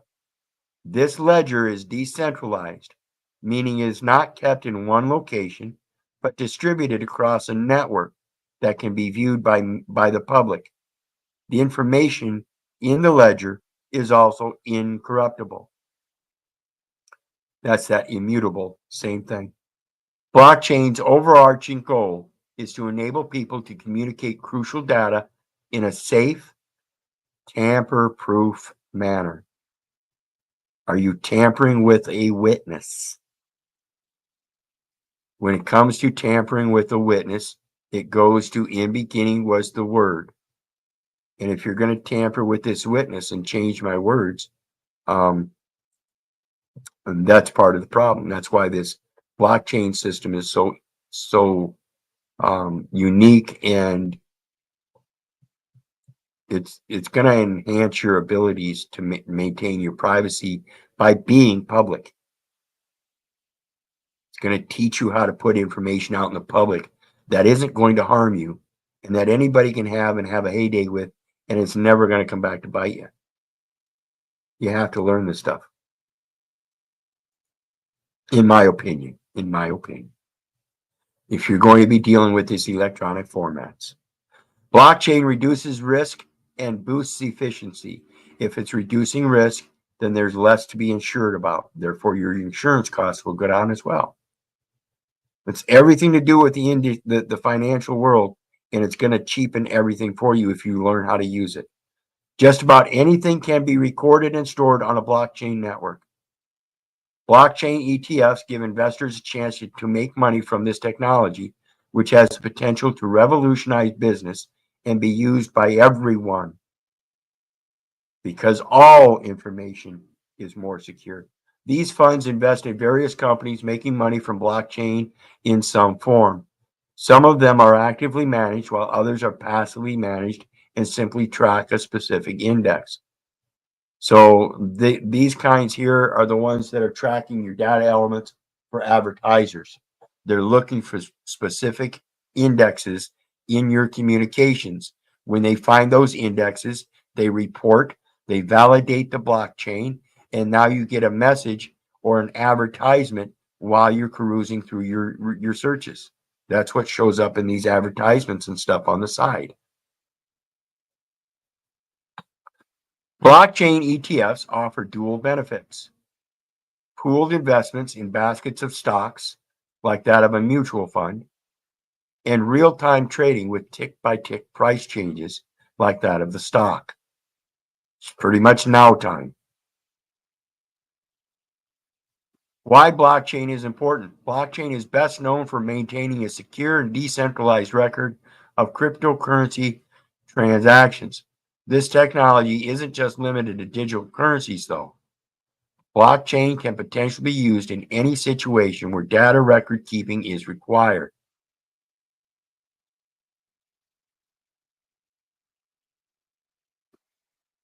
It has become apparent that blockchain is an ideal way to deliver information in a quick, secure, and transparent fashion.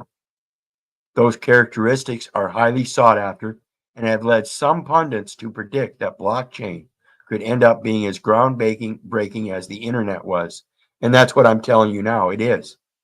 If you don't get in on this now and learn how to do this now, you're going to be behind the times, and you're going to end up being taken advantage of when you shouldn't have to.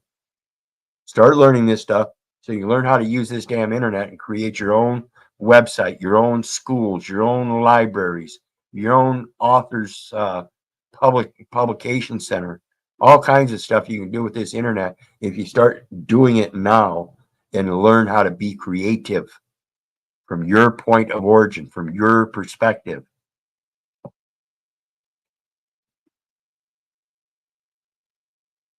It's called blockchain because information is stored in blocks that form a chain. How blockchain works. A blockchain can in some way be compared to spreadsheets. We already read that kind of shit. A lot of this is going to be redundant. Different services, industries that blockchain is used in. Thousands of cryptocurrency systems run on a blockchain, but that's not the technology's only use. It has been identified as a reliable way to store data for various other types of transactions. The beauty of blockchain is that it speeds transaction times up, demands less oversight and resources, and is harder to hack and manipulate. Those benefits have prompted several big-name companies to invest in blockchain. Industries that have seen a use for blockchain include food, banking and finance, healthcare. And like I said, authors guilds, the legal forms, all that stuff. They're going to find a place for it too. It is also believed that blockchain would make voting impossible to tamper with. If true, that could eliminate election fraud and boost voter turnout for having better confidence in that vote.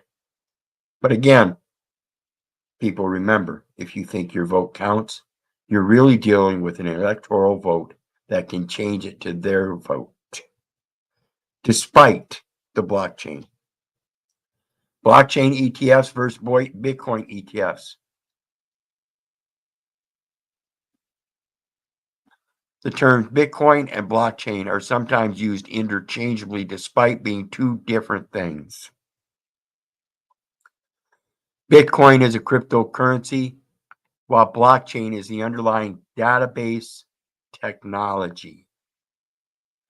So when I was in this discussion with Tommy and talking about blockchaining, and I told him I was already in the blockchain, he did not understand what I was talking about because he thought I was trying to tell him I was creating my own coin. Everybody involved in this internet on any device is already involved in the blockchain. This is the underlying database technology, is the internet. Blockchain is not tied to any one specific company or product. It is a technology that can be used across various industries. Blockchain ETFs invest in various companies listed on the stock market, many of which also have other operations outside of blockchain rather than a specific coin.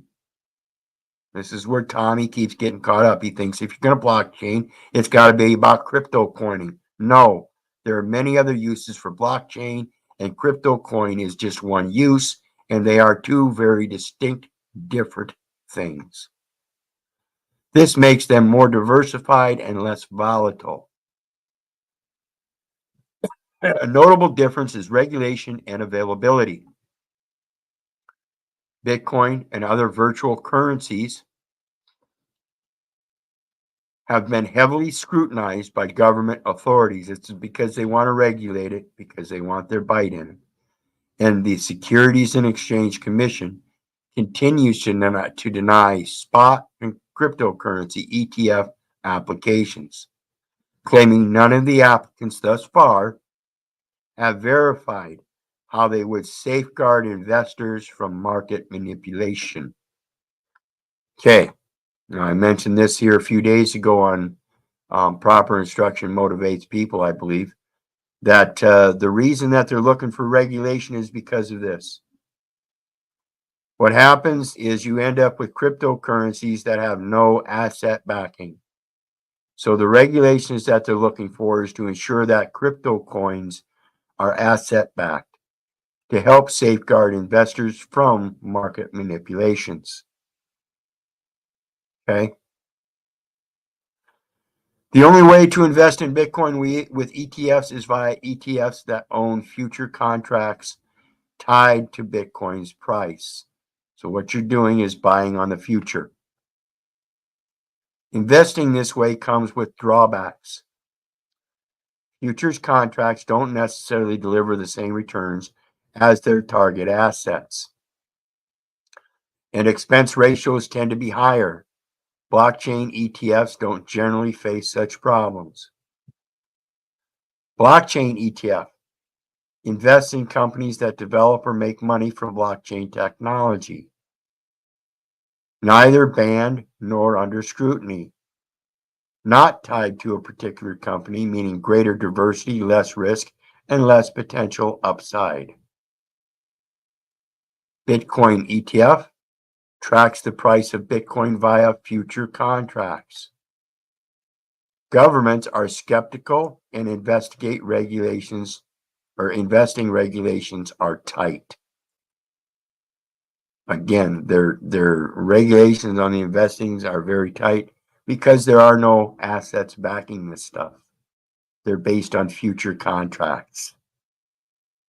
Exposure to a currency known for volatile price swings and making or losing investors lots of money.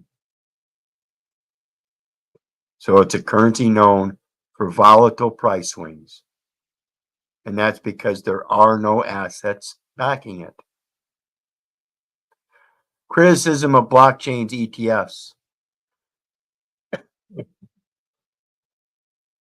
Blockchain ETFs are a relatively recent phenomenon. As such, it is difficult to determine trends or derive conclusive results from their performance. Many blockchain ETFs have witnessed positive returns in the last couple of years. However, investors are still concerned with the long-term prospects of blockchain ETFs. As is the case with any breakthrough technology, there is no guarantee blockchain will live up to its potential and become widely used across multiple industries. And that's why I'm telling you folks now. This is something that is good for you, and I urge you to learn about it. You are the ones that are required to help bring this system in for your benefit. Otherwise, it's going to be limited to certain industries, and the certain industries that it's limited to are going to be the ones that are already using it. Bankers, financial institutions, healthcare centers. And how well do you think that's going to bode for you if you don't know what it is and how it's used against you?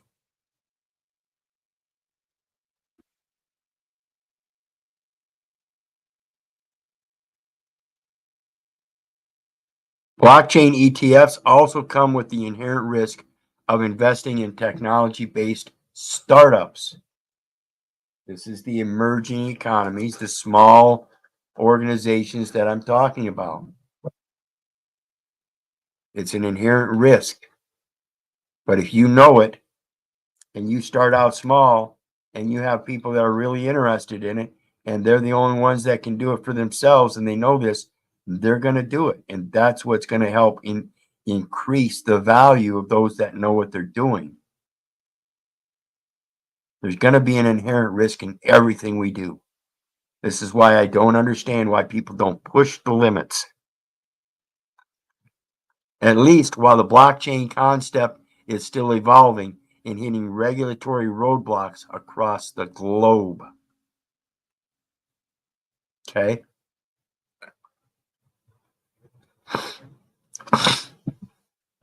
If you don't get involved in it, and it's nothing but industry taking its use, then it will never have the regulatory input for its private use. They will use it industrially, publicly against the private people.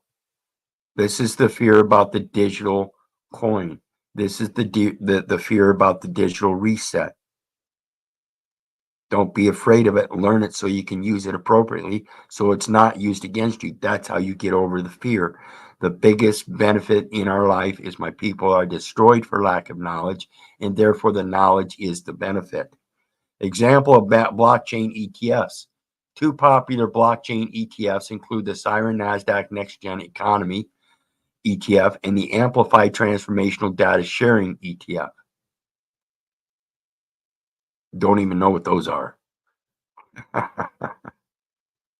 The Siren NASDAQ Next Gen Economy seeks to replicate the returns of the Siren NASDAQ Blockchain Economy Index. I'll bet that's just a new index, a new trading platform for the blockchain specifically. Because it's in electronic data, they now get to open up a new market. See what's happening here? Instead of having just the NASDAQ and all that, for the documents that the stocks, the definitive paper stocks that they print and trade. Now they can trade the timestamp certificates in the data, the electronic data. Index made up of global companies committed to blockchain development. The fund is described as passive, but does have some discretion in selecting companies. Okay? That sounds like blockchain in me. Says you get to pick the ones that are members. That sounds exactly like what they're doing. As of October 2023, BLCN, which was one of the first ETFs to focus on blockchain technology, had 60 million in assets under management and a 5-year annualized return of negative 3.73%.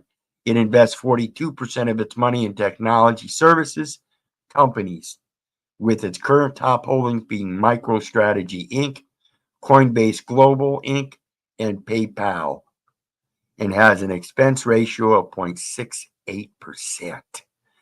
Expense ratio of 0.68% is fucking unheard of. You see its potential, people?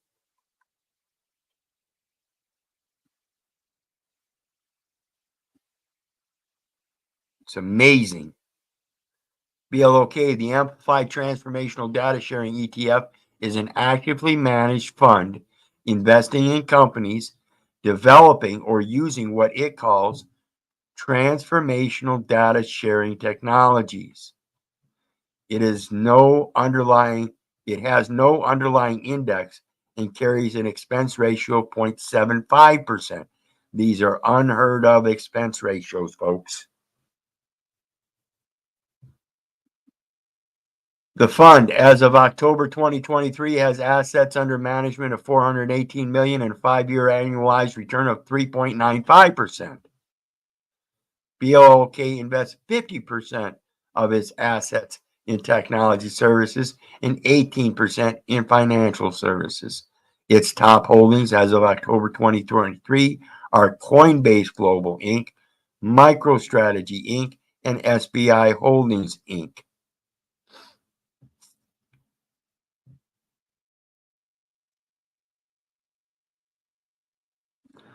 MicroStrategy and Coinbase. MicroStrategy and Coinbase. Two top premier companies in blockchaining. How do I invest in blockchain? There are several ways to invest in blockchain. Methods include buying a few stocks that are involved in its development, buying shares in a blockchain ETF, or investing in cryptocurrencies either directly or via a trust. See where we're going, folks? Smart contracts in trust. Two people, no third-party intervener. A trust shall not fail for want of trustee. You are both a grantor and beneficiary, one granting equal consideration to the other's benefit, the other granting equal consideration in exchange for the other's benefit as well. That's how it's truly supposed to work, and this blockchain stuff is going to help us get there, folks. Why invest in a blockchain ETF? If you believe blockchain will live up to its potential and want to spread your bets, a blockchain ETF makes sense. Investing in a basket of stocks limits upside, but also the chance of heavy losses. What is the best blockchain ETF? There isn't a best blockchain ETF, just as there isn't a best mutual fund or stock. What's best for one person may not work for another. Folks, this is not legal advice. This is just my opinion. I do what I'm doing, and I hope you can follow along and do even better. And performance can vary from one period to the next. Look at what each ETF hopes to achieve, whether it is active or passive, the track record of its asset manager, the type of companies it invests in, and the expense ratio. The bottom line, blockchain ETFs give investors a way to potentially make money from blockchain technology living up to its potential. These ETFs spread their bets on a number of companies at the forefront of blockchain, a technology that some people believe could be as groundbreaking as the internet.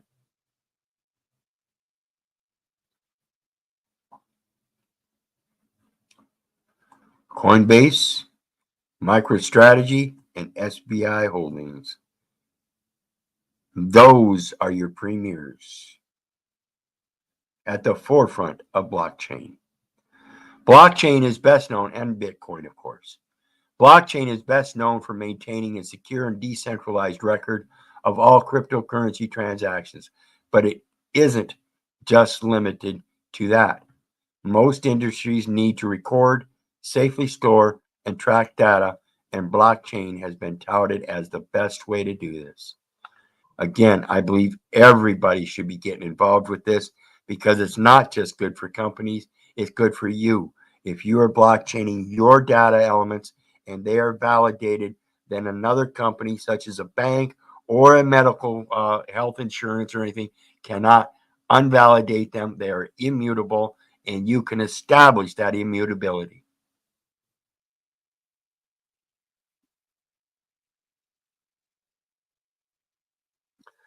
How blockchain can help emerging economies.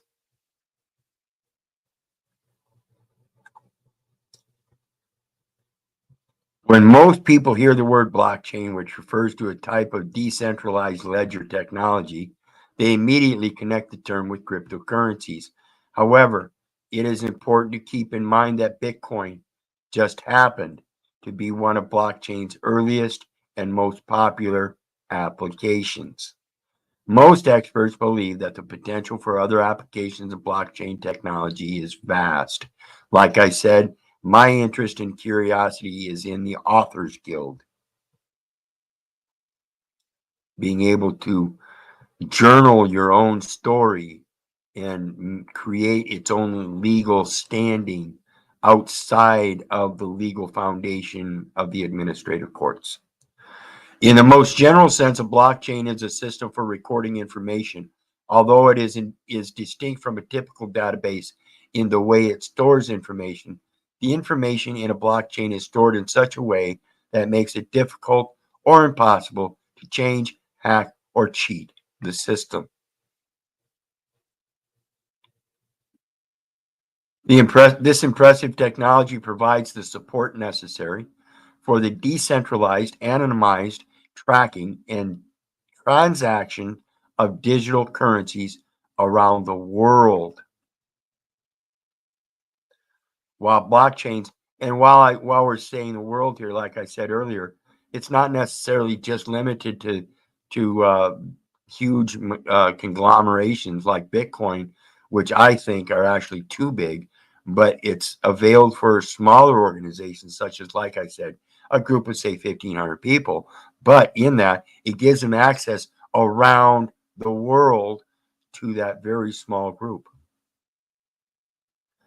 While blockchains allow for cryptocurrencies to function, their functionality has applications beyond cryptocurrency. In diverse countries such as India, Kenya, and East Africa, blockchain technologies has found uses in banking and financial services, supply chains, agriculture, and in managing land ownership records.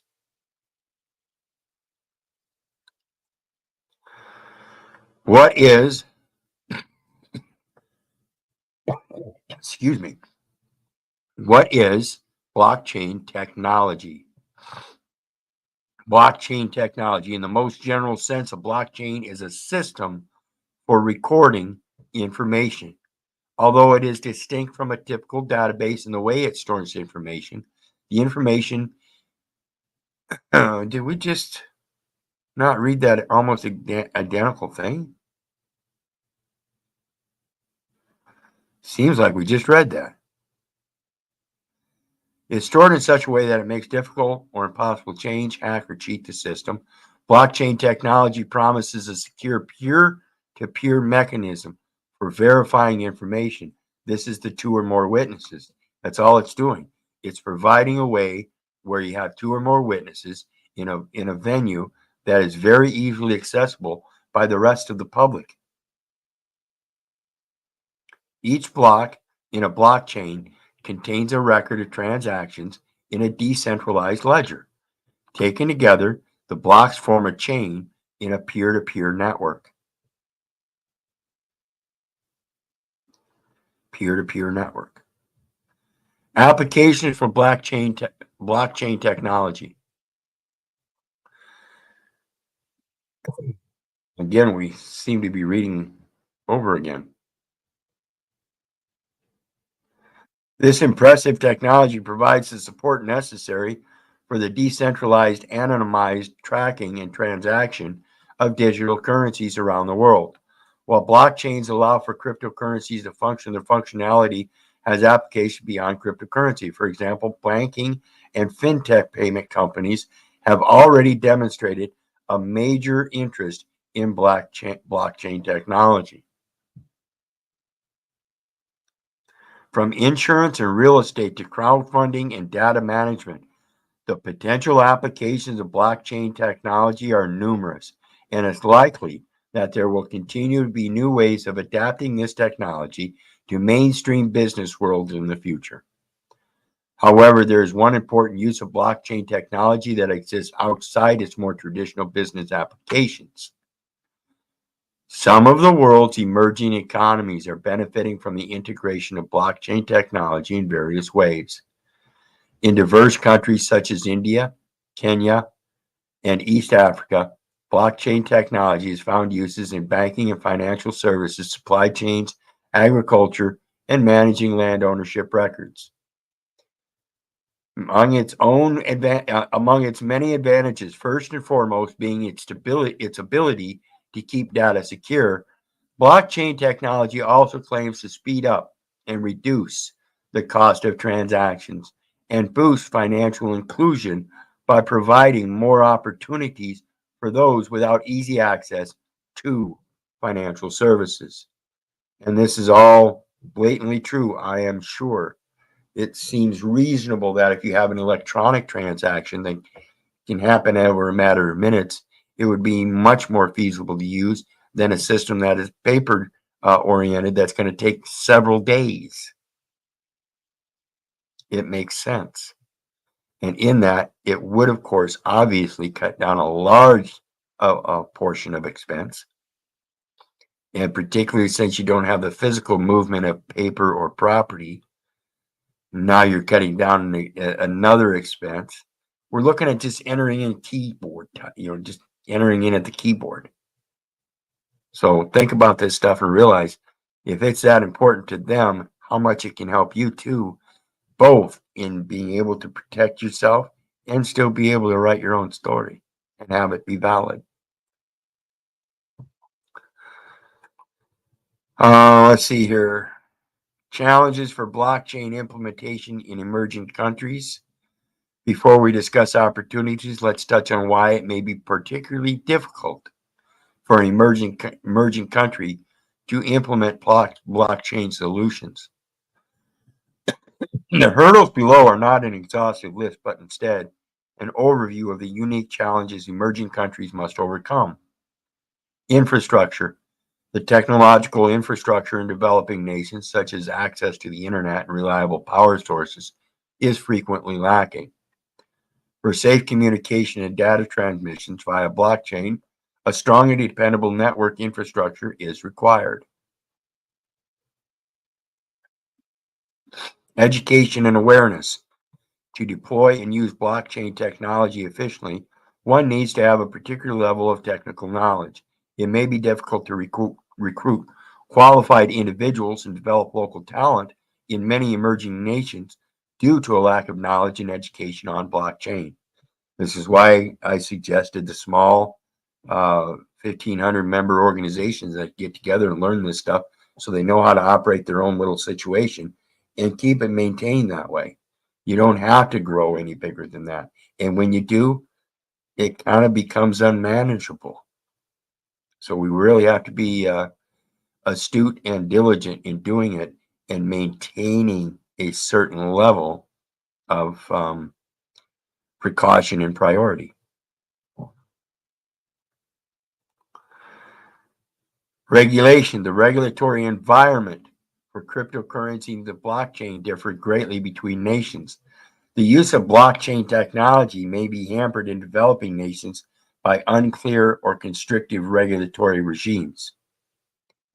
Financial restraints. Implementing blockchain frequently necessitates a large outlay of funds, including expenditures associated with infrastructure setup, software development, and continuous maintenance. Allocating cash for blockchain initiatives may be difficult in emerging nations due to resource scarcity and budgetary restrictions. And this is what we're talking about with a small man like me. All I can do is start out with my own World Wide Web, the internet, and start creating the blockchain. Until I can emerge as something better than that, or greater than that, there really is no financial in there. Other than, like I said, it's a protection against the financial world. I'm able to create my own journal and place certain data elements in there that are validated. Adoption and trust. And remember, I've said many times, everything is about adoption, folks. Adoption and trust. The foundations of blockchain are decentralization and trust. There may be a lack of trust in digital technology or doubt about the advantages of blockchain in some emerging nations. Scalability is the thing that I'm on right now. Again, Bitcoin is huge, and yeah, it might keep going for a while, but generally things that get like that tend to fall apart and break down. So your scalability, I think in situations like this, your more profound and stable things, you're going to be about 1,500 people. So again, the value is not going to be extremely high or anything, but it's going to be there, and the main value is the protection. When it comes to managing a high volume of transactions, blockchain networks, particularly public blockchains like Bitcoin and Ethereum, experience scalability problems. The scalability issue may be especially important in developing nations where the population is expanding and there is a rising demand for digital services.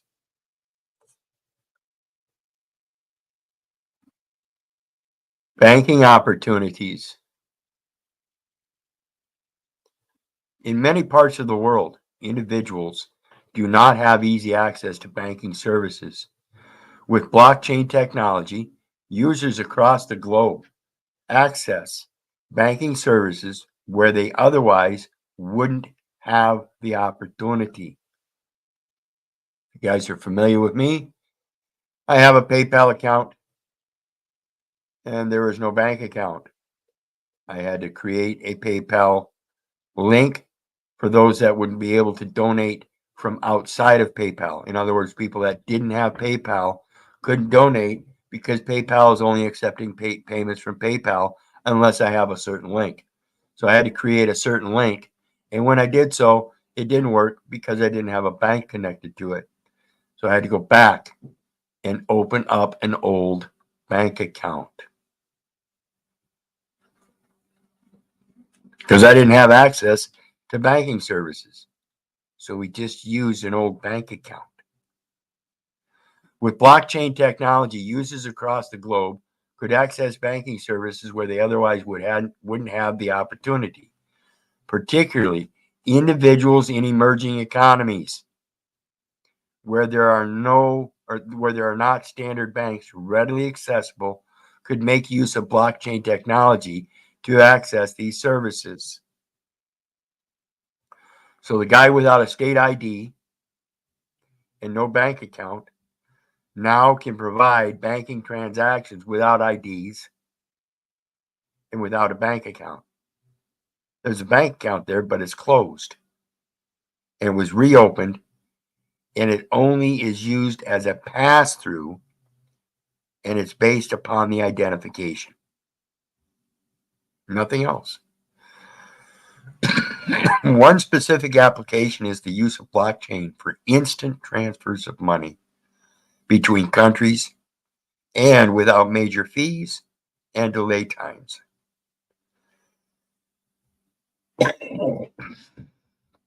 Blockchain also offers a visible, impermeable ledger, protecting the accuracy of financial transactions, and this may lessen instances of fraud, corruption, and other wrongdoing that frequently occur in the banking industry.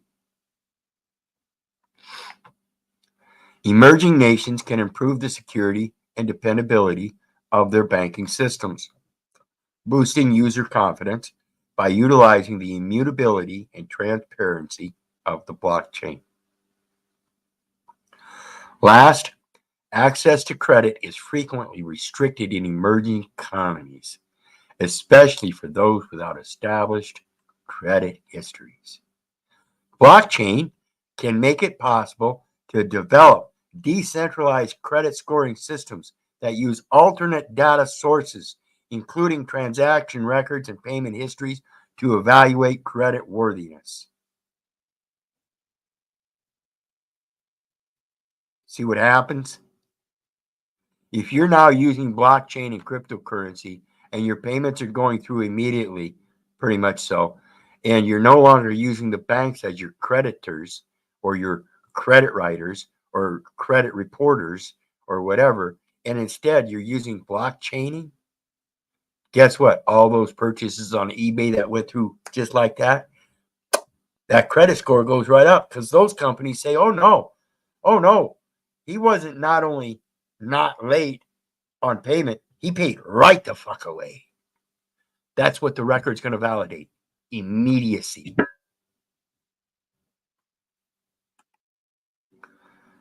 So this could create opportunities for people and companies to receive loans and credit facilities based on their credit profiles created using blockchain technology. Based on their credit profiles created by using blockchain technology. In September of 2021, El Salvador became the first country to make Bitcoin legal tender. In a study since only 5% of all sales have been paid in Bitcoin through the country's Chivo wallet. It's legal tender, and 5% of all sales have been paid through Bitcoin. That's not too bad, I don't think. I think that'll probably pick up. Examples of blockchain in emerging countries. India. In India, Consensus Ventures, a blockchain software firm, has worked with the National Institution for Transforming India, NITI, IOG, the Indian government's policy think tank, on implementing blockchain in a land titling project. Consensus Ventures also signed an agreement with the Andhra Pradesh state government for an array of uses for its technology, including in land titling, supply chains, and health records. Africa. In Kenya, IBM partnered with Twiga Foods, a business-to-business logistics platform, to kiosks and food stalls across Africa to extend microfinance loans to vendors. These loans were intended to help vendors buy and manage more inventory. IBM's contribution was to build a blockchain-enabled lending platform that could determine the creditworthiness of the food vendors. I imagine something like that would also allow the food vendors to be able to extend loans interpersonally among themselves rather than go through an outside banker system or anything like that. So if one vendor found that his inventory and the way he ordered it and his sales and everything provided for this, and he had a surplus and somebody else wanted to borrow, but they knew each other interpersonally. Like I said earlier, the two guys from different organizations, they're two different vendors, but they know each other through that blockchain. Why not? Why not just use the blockchain as a credit system for each other? I see that as a very viable use as well. In Nigeria, blockchain technology has been used to monitor toxin levels along the River Niger, where efforts are underway to clean up the river belt. International organizations that are funding these projects rely on this data as part of their reporting requirements. This is the same concept that I've spoken of with the watersheds here in America. You've got government grants that are willing to grant people funding to extend or create watersheds. And this blockchaining could help keep track of all that data so that we can continue to create more and more and extend better and better the watersheds that we so desperately need in desert areas. Haiti. The victim of hurricane and earthquake damage caused over the last decade also stands to benefit from blockchain. The Haitian government has suggested that blockchain technology could be used to record and register property transactions, voting, intellectual property, and other aspects of bureaucracy. In 2019, the Banque de la République de Haiti announced that it was considering a pilot program utilizing blockchain technology to create a digital version of the Haitian gourd. The goal of this project would be to improve the domestic payment system and promote financial inclusion in Haiti. That's that membership, that private member association. It gives you those kinds of protections, even though it's in a public venue.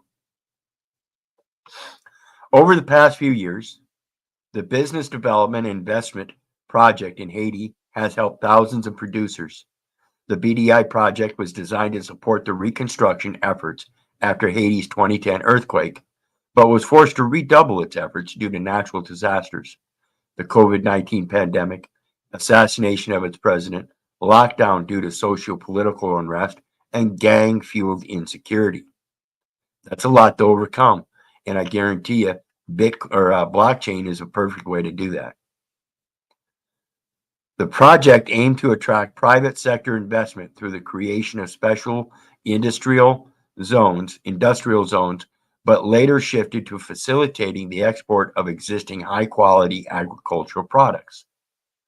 To enable farmers to obtain higher prices, the project helped develop the capacity of third-party service providers, providing them with standard operating procedures, access to quality transport and logistics services, and supplying them with working capital. The entire project hinged on a blockchain solution for traceability, and payments was developed, allowing direct payment to farmers.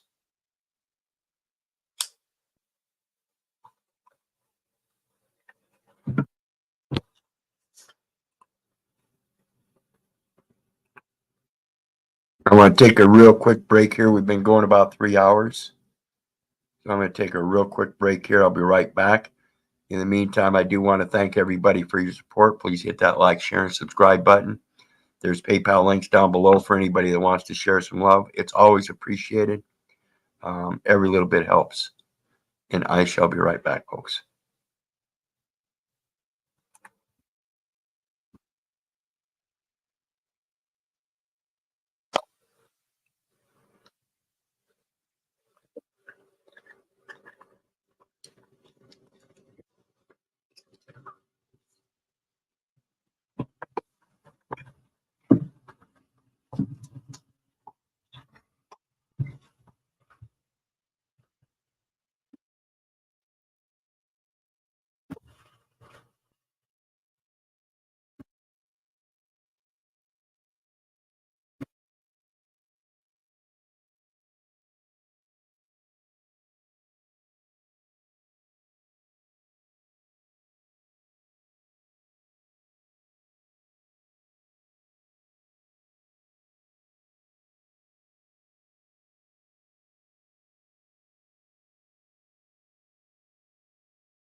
Okay, we are back.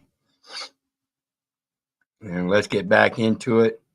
We got our next one here. Future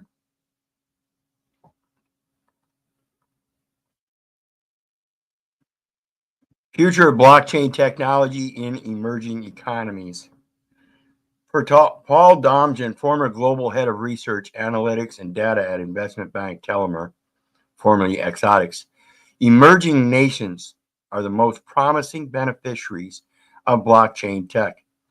He argues that because frontier markets in Latin America, sub-Saharan Africa, and South Asia lag far behind in the area of ownership recording, with average performance less than half that of the best performing economies, they are primed for the benefits of blockchain. Amnesty International program director, Mark Dumet, has voiced cautious support for the integration of blockchain into efforts to address these and other problems plaguing developing nations, saying, "You have to be wary of technological solutions to problems that are also political and economic, but blockchain may help. We're not against it." And I'm saying the same thing.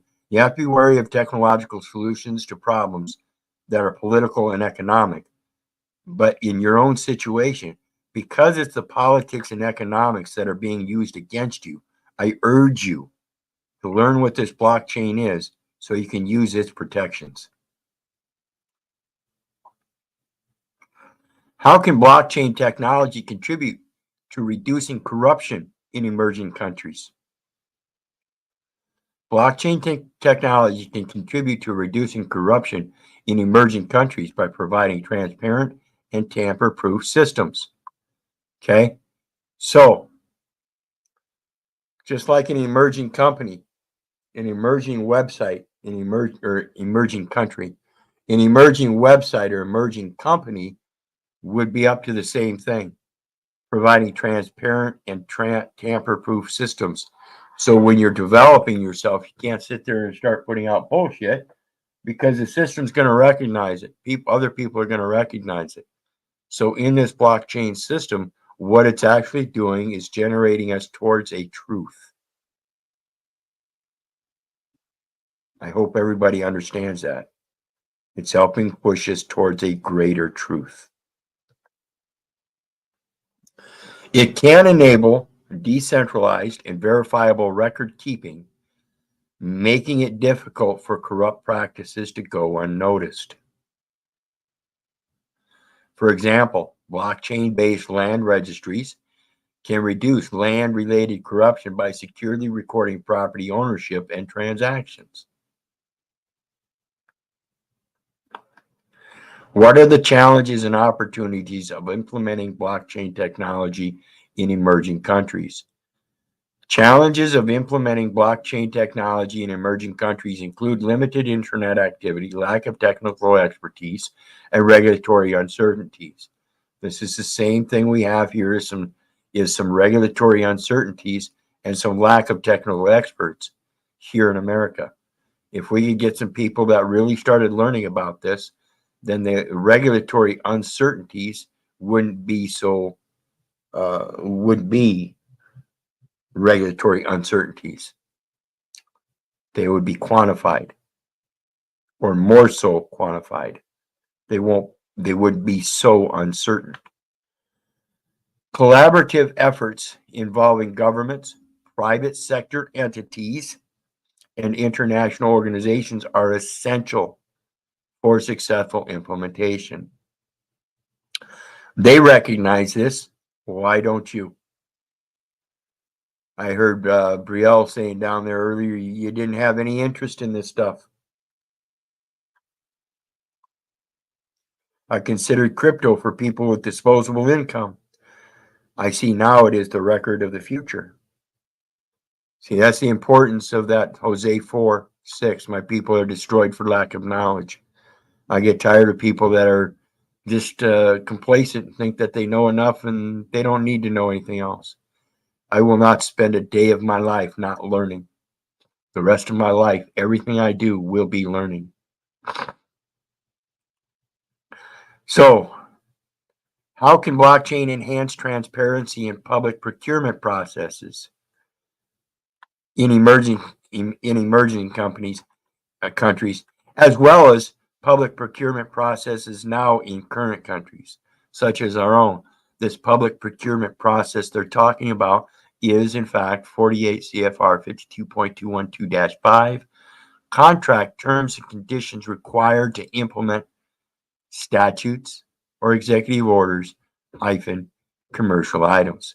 So when we're talking about transparency, we're talking about those smart contracts and making them transparent as well. Blockchain can enhance transparency in public procurement process in emerging countries by recording every stage of the procurement life cycle. Now, this is the problem that we're talking about in this public procurement process in the administrative courts. It's not quite so transparent. They're hiding things. The blockchain will help uncover some of that fraud, ensuring integrity and reducing the risk of fraud. And that's what I'm screaming about all along, ensuring the integrity. The record's in error. How do I know? I'm the one that entered the data elements. They are in error. You can't say just because I entered them that they are now valid. That's not the way it works. Okay? Smart contracts can automate and enforce compliance with procurement rules. And decentralized platforms can enable real-time monitoring and verification of transactions, promoting fair competition and accountability. So when it comes to the blockchaining, like I said, if I'm not involved in these administrative courts, the blockchain information should show that, because the blockchain information in the administration should show all of its members. But again, one of the ambiguous things is that we enter data elements as a human error system, and we're the ones that fill out the SS5, that once we fill that out, now the system recognizes us as a Medicare qualified government employee, and it's recognized as valid throughout the entire system because we said so. So now we have to unvalidate it or disclaim it, however you want to put that, so that the public procurement system isn't used against you and they come and get all the shit that you think you own. You did it yourself.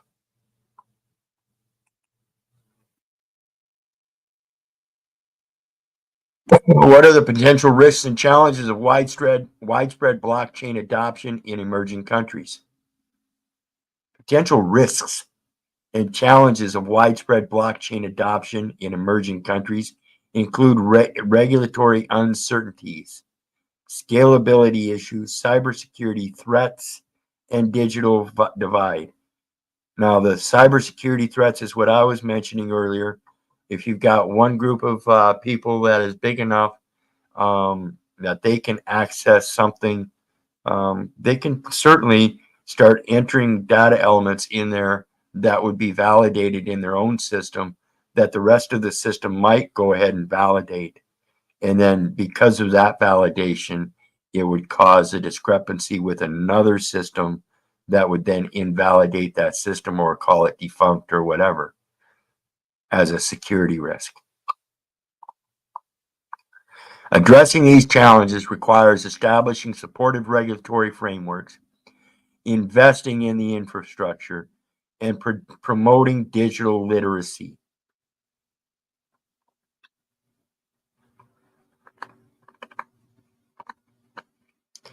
You got to do it, folks. If you're really going to be involved in these electrical platforms and stuff and think that you know what you're doing, I urge you to do your research. Do not believe me. Do not believe the government. Do not believe your neighbor. Do not believe your mother, for crying out loud. Do your research. The bottom line, besides the applications listed above, supporters of blockchain believe that it could enhance the distribution of government services in these nations, help to provide identity services, and even help to enhance freedom of speech and anti-corruption activities as well. So let's talk about this identity services. Like I said, I've got my own internet website, and all the information you need to know about me is there. You need any other information, you would have to get that from the agencies that have that information, such as Social Security number, birth date, all that. You'd need to go to them for that information. I don't know what my birth date is. It's hearsay, and I'm not going to give it to you.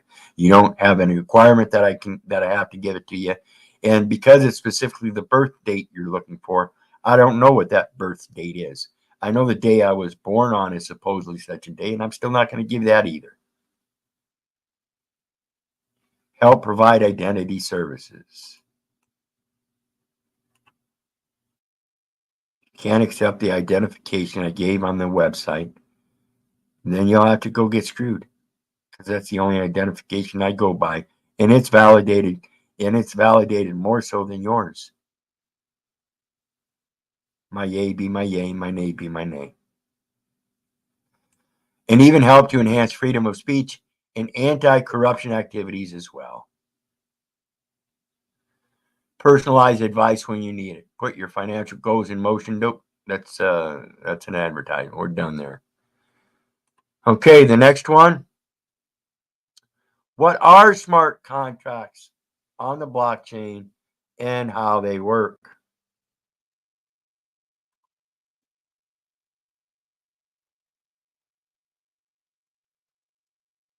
What is a smart contract? Smart contract is a self-executing program that automates the actions required in an agreement. The self-executing program for communicating with me is my email address. It's a self-executing program that automates the actions required to reach my email site so that I can respond. That's a smart contract. Once completed, the transactions are trackable and irreversible. Do you have an email tracker? Every time you send an email, you can see how many times it's opened, when it's opened, who opened it, who it got sent to, who it got shared with. Smart contracts permit trusted transactions and agreements to be carried out among disparate, anonymous parties without the need for central authority, legal system, or external enforcement mechanism. Self-executing, no external enforcement mechanism. Does that sound like you're a creator of that contract? You're the self-executing one, and you are the creator, and therefore there is no external enforcement because the creator is protected for his creations. While blockchain technology has come to be thought of primarily as the foundation for Bitcoin, it has evolved far beyond underpinning a virtual currency. Smart contracts are scripts that automate the actions specific to a contract between two parties. Smart contracts do not contain legal language, terms, or agreements. Only code that executes actions when specified conditions are met. Nick Szabo, an American computer scientist who invented a virtual currency called BitGold in 1998, defined smart contracts as computerized transaction protocols that execute the terms of the contract. Again, I was building and programming these computers when they first came out, and that is an if-then-go-to program. That's it. That if-then-go-to program must have a human input. Coin your words or purse your lips. Smart contracts, a self-executing contract with the terms of the agreement between the buyer and seller being directly written into lines of code. Okay. History of smart contracts. Smart contracts were first proposed in 1994 by Nick Szabo, an American computer scientist, who invented a virtual currency called BitGold in 1998, 10 years before Bitcoin was introduced. In fact, Szabo is often rumored to be the real Satoshi Nakamoto, the anonymous Bitcoin inventor, which he has denied. Szabo defines smart contracts as computerized transaction protocols that execute the terms of contract.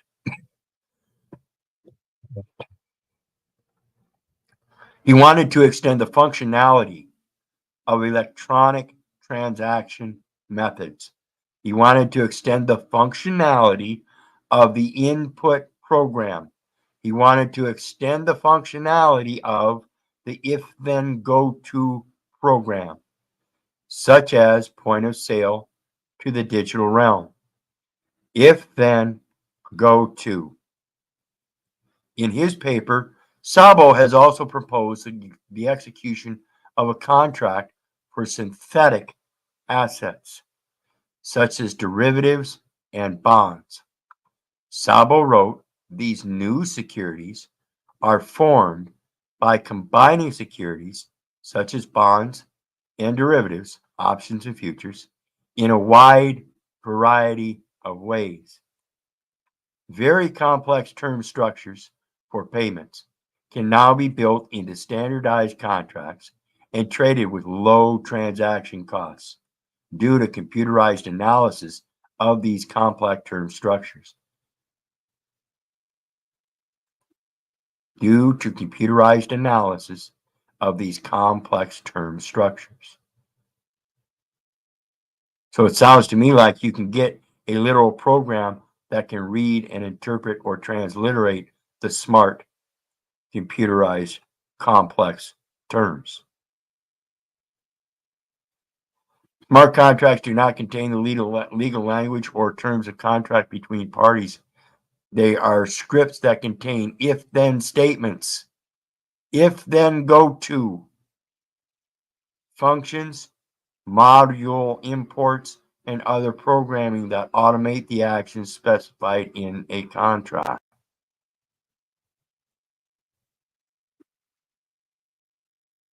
Many of Szabo's predictions in the paper came true in ways preceding blockchain technology.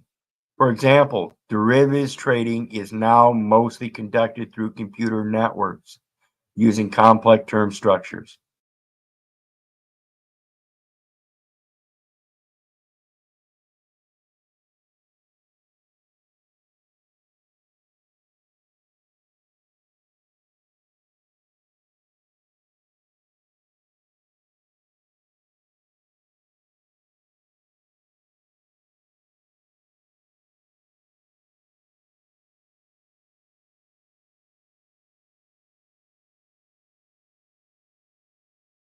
Third-party interveners, and that's the successful trust of a trust shall not fail for want of trustee. And since there's only two parties, you can still conduct a trust action without a trustee, such as the purchase and delivery of foods or of goods. For example, manufacturing needing raw materials can set up payments using smart contracts, and the supplier can set up shipments. Then, depending on the agreement between the two businesses, the funds could be transferred automatically to the supplier upon shipment or delivery.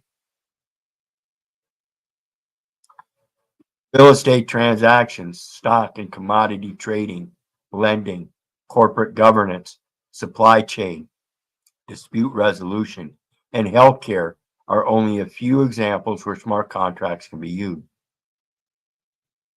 Again, I've been showing people how I've been doing my own private writing, communicating privately with these people that say that we owe them money here or there. It's not a matter of making a public issue of it.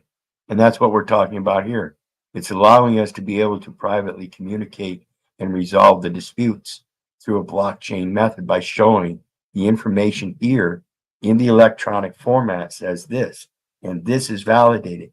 Your document is wrong. That's simple.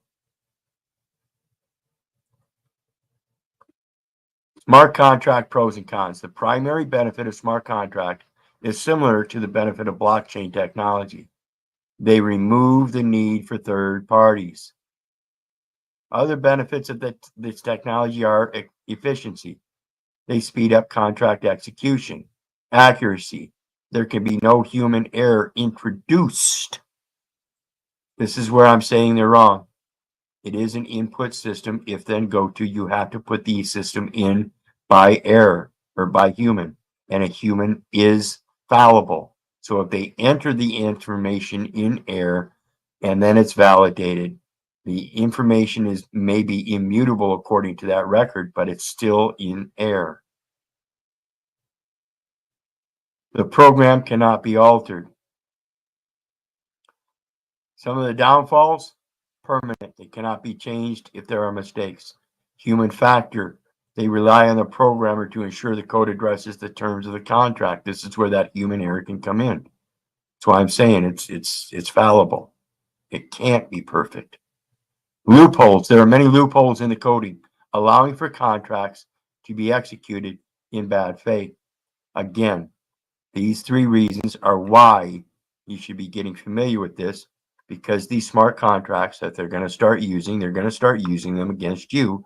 And if you don't know the code, it's just like not knowing English.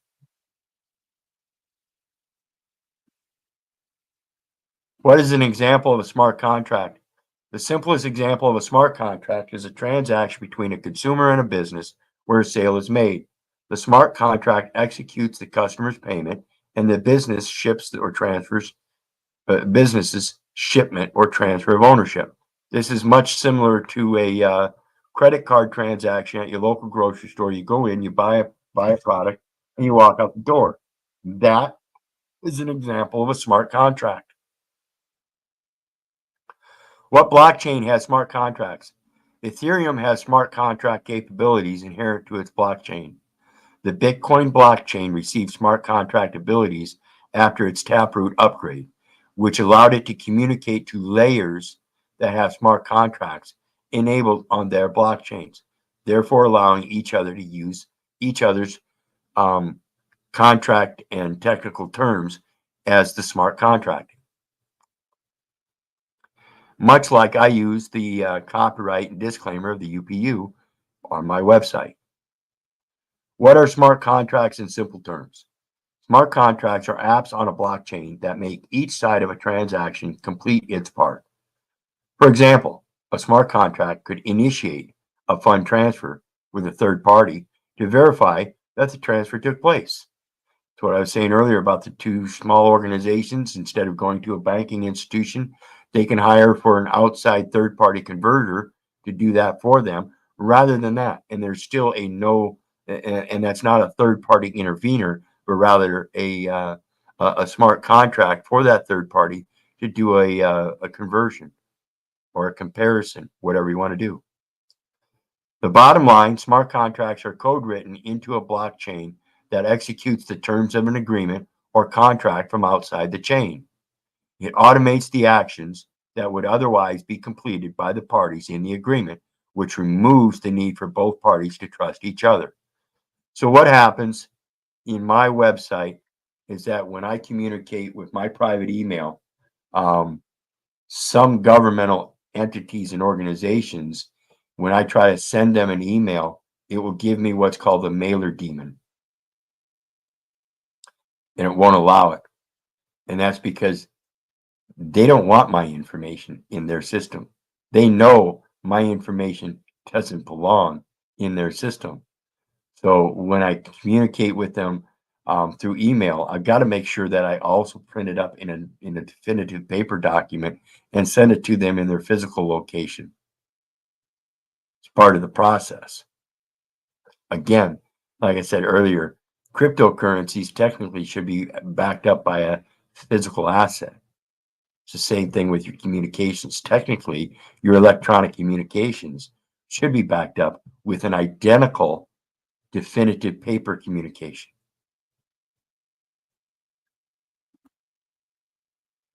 Let's see here. Okay, the next one. Blockchain. One of history's greatest inventions? Let's look. World-changing inventions like the printing press, the radio, and the internet open new ways for people to communicate and share knowledge. And in this, as I said earlier, I totally agree. And yes, I agree already. It is one of the greatest inventions in mankind's history. In many cases, blockchain technology expands on these inventions. Blockchain provides a method to secure and distribute knowledge, data, and information so that it can be shared without alteration, interference, or be controlled. And this is what I speak of about this information in the public domain. It's already in the public domain, and therefore it can't be medical misinformation if I do a video reiterating it on YouTube. It's already in the public domain. So this is one of my greatest problems that I have with YouTube when they do that kind of shit, because if somebody is getting it from the public domain, that has already validated it. It's like them trying to disqualify the blockchain. Okay? That's literally what they're trying to do, is disqualify a blockchain because those data elements are already in the blockchain. And they're trying to say they're not valid. Do you see the problem with that, folks? I hope you understand that, because as we read this blockchain, it's telling us it's immutable. Yet here we have people like YouTube trying to make it immutable because it's already in the electronic form. That means it's already blockchained. Okay? It's already blockchained. It's time to start thinking about this stuff. Okay, although many contenders exist for the important inventions, some people believe blockchain ranks among them. Read on to learn why blockchain might be one of the more important inventions of the early 21st century.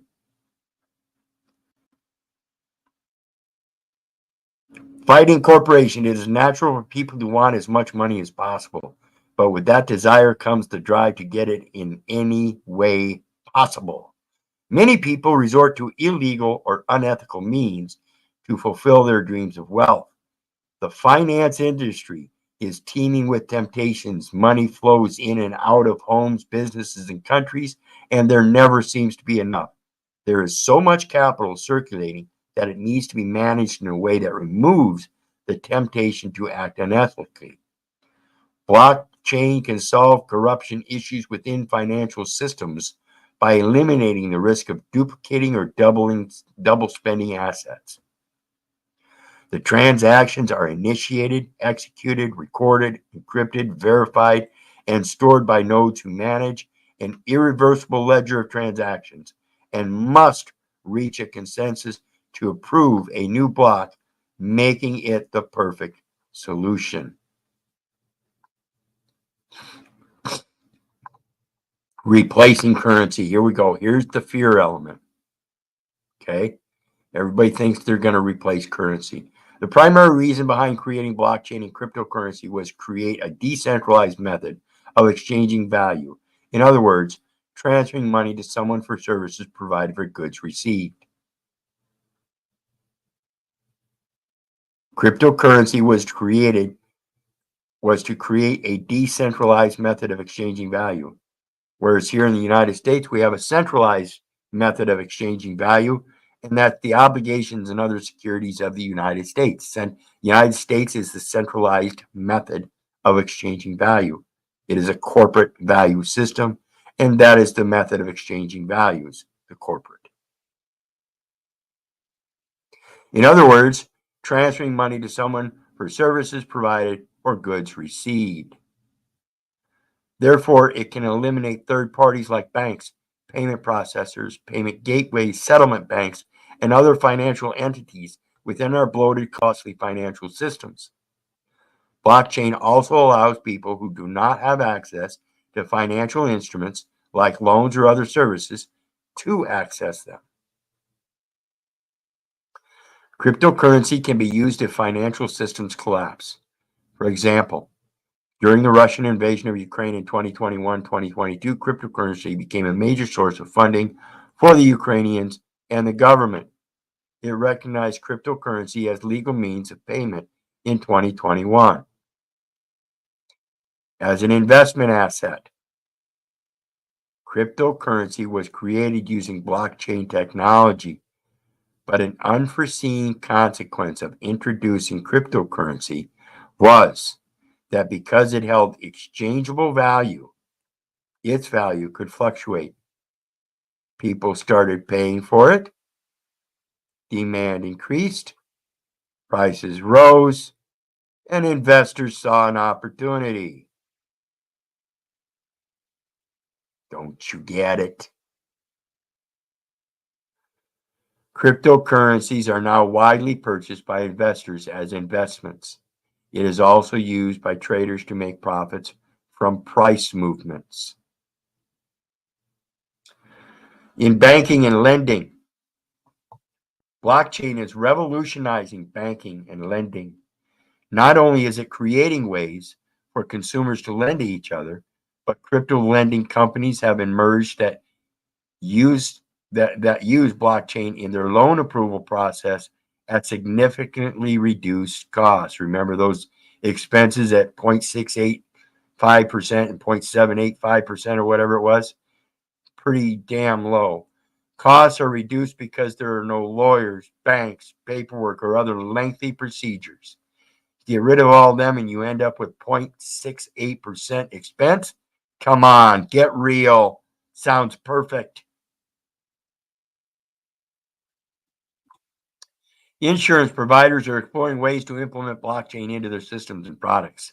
For example, insurance providers could collect information through blockchains to customize insurance products and reduce instances of fraud. I suggest you don't get involved in insurance at all because insurance itself is a fraud. This is not legal advice. It is just my mere insane opinion after many years of experience. Take it as you will.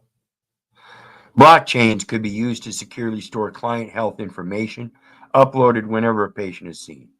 The blockchain could send requests to insurance through smart contracts, which in turn could instantly approve or disapprove care and transfer funds. Other insurance processes could also be streamlined from finding coverage that meets your needs to filing claims and receiving payments. Blockchain and government.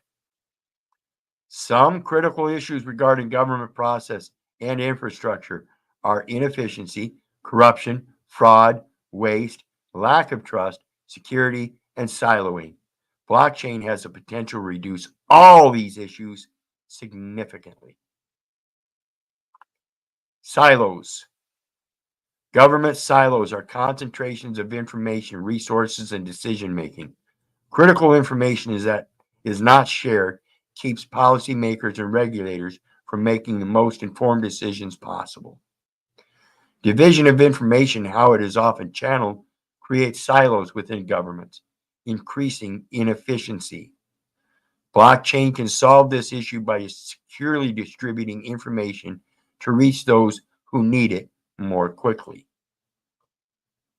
Resources can be properly tracked, accounted for, and transferred if needed.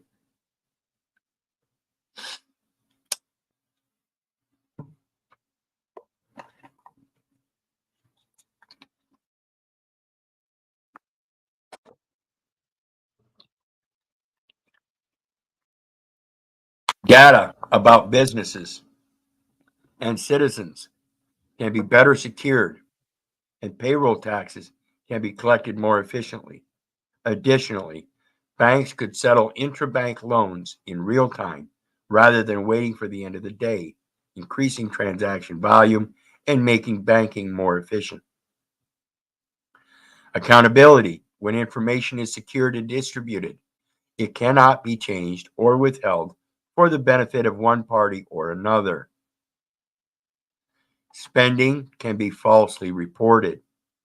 Sometimes money can disappear without a trace. Using blockchain, government funds can be tracked and entities can be held accountable for spending. Blockchain tech in healthcare. Healthcare is an industry that can significantly benefit from blockchain. As a secure method of sharing and storing information, blockchain technology cannot directly improve human health, but it can improve the systems used to share medical knowledge and information. If blockchain could be integrated into the healthcare system, as some projects are aiming to accomplish, the technology could help improve lives and treatment plans. I suggest that it could also help in the distribution of organs for organ transplants and stuff for people that are in emergency situations and need the help. And this blockchain being so quick can locate exactly what they need within a matter of minutes. If blockchain could be integrated into the healthcare system as some project, blockchain and the supply chain. Blockchain technology can also be used to track the movement of goods. For example, several companies are using distributed ledgers to track perishable goods while keeping track of essential variables like moisture and temperature. A critical concern in supply chain management is efficiency. Supply chains are vast networks of suppliers, manufacturers, distributors, and retailers. Blockchain provides a method to track raw materials, sourcing, production methods, transportation times, payments, and many other supply chain activities that can create inefficiencies or issues. Concerns about blockchain technology. Enthusiasm for blockchain technology is still far from universal, like we mentioned earlier with Brielle. A lot of people don't really care so much about blockchain because they don't know so much about blockchain. But once you realize the importance of blockchain and how valuable it is to each and every one of us as a matter of protection of our own private information and how we can do that, how we can implement this kind of tool in our life, I assure you, it's an amazing thing. You really should pick it up. You really should think about it some more. Many enterprises have been using the distributed ledger technology that blockchain evolved from for many years in permissioned environments. The key difference between the two is that blockchain uses programming to reach a consensus about the state of the distributed ledger. To come to a consensual agreement about a massive ledger state, database researchers and scientists created consensus mechanisms that use encryption methods for proof of transactions on the ledger. One such mechanism is proof of work, which requires large amounts of energy because of its competitive rewards nature. Many blockchains are also slower than centralized systems, which transactions confirmations times between dozens per second to thousands per second. When compared to modern financial systems that confirms tens of thousands of transactions per second, blockchain have been lagging behind.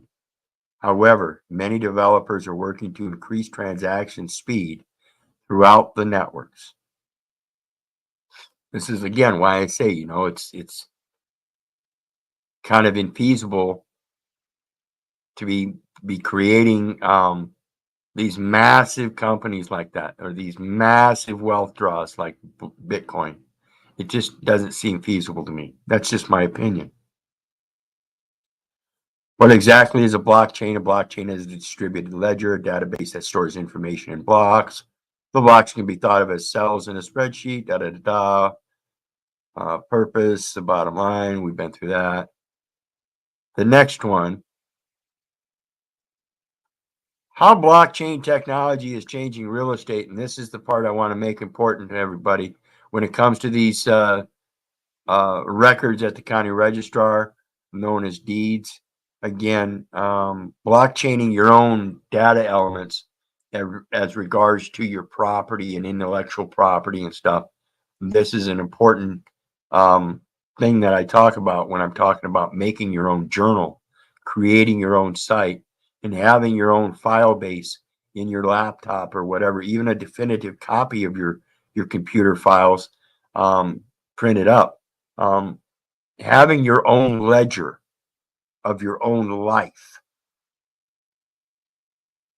the original ledger, which is actually just a journal. A ledger is more of a financial instrument, whereas a journal is the information instrument, like we're talking about here.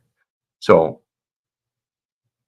I think more reasonably, the term should be journal and not ledger. But that's what they use as ledger because generally it's for financial stuff. Given blockchain's disruption of financial services and subsequent widespread application across industries, it's hard to find a segment that has not been influenced by the technology. Cryptocurrencies have made a strong impact on payments, remittances, and foreign exchange. Initial coin offerings have challenged stock investing, startup loans, and venture capital. Even the food supply chain industry has been upended by blockchain. Real estate hasn't escaped blockchain disruption either. Previously, transacting high value assets, such as real estate exclusively through digital channels, has never been the norm. Real estate transactions are often conducted offline, involving face to face engagements with various entities. Blockchain, however, opened up ways to change this. The introduction of smart contracts.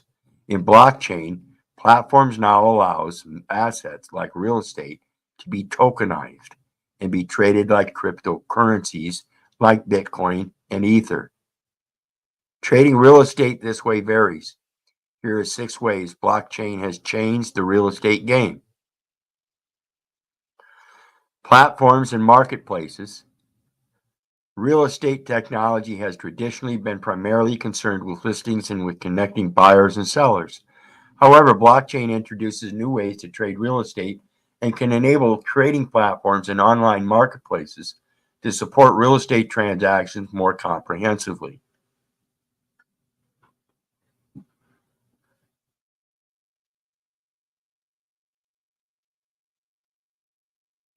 For example,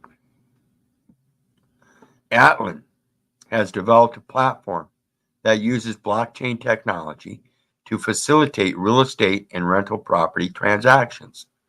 By tokenizing real property, assets can then be traded much like stocks on an exchange, and transactions can be done online, much like I was saying earlier when you got two different little associations that have their own little cryptocurrencies, and they can get an outside third party converter or exchanger or whatever to do the actual exchange while the transaction is done online. Atlant allows sellers to tokenize assets, essentially handling it like a stock sale and liquidating that asset through a token sale using the platform. The collected tokens can be exchanged for fiat currency, with buyers owning a percentage stake of the property. No intermediaries. This is really one of my favorite things about this stuff, guys. No intermediaries. Brokers, lawyers, and banks have long been part of the real estate ecosystem.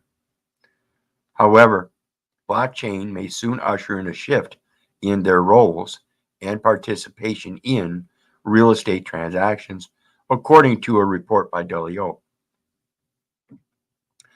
New platforms can eventually assume functions such as listings, payments, and legal documentation.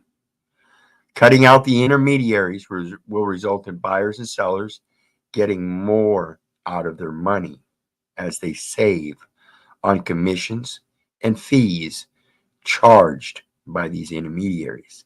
This also makes the process much quicker as the back and forth between these middlemen gets cut out. They don't take months on end to run a transaction where they're going to make thousands of dollars, and that's why they got to run it out so they can make thousands of dollars. That's cutting into the buyer and the seller. Key takeaways: blockchain technology has impacted the real estate industry in a variety of ways, including offering a new means for buyers and sellers to connect with one another. Blockchain could be used to cut intermediaries out of the real estate transaction process, thereby reducing costs and raising prices.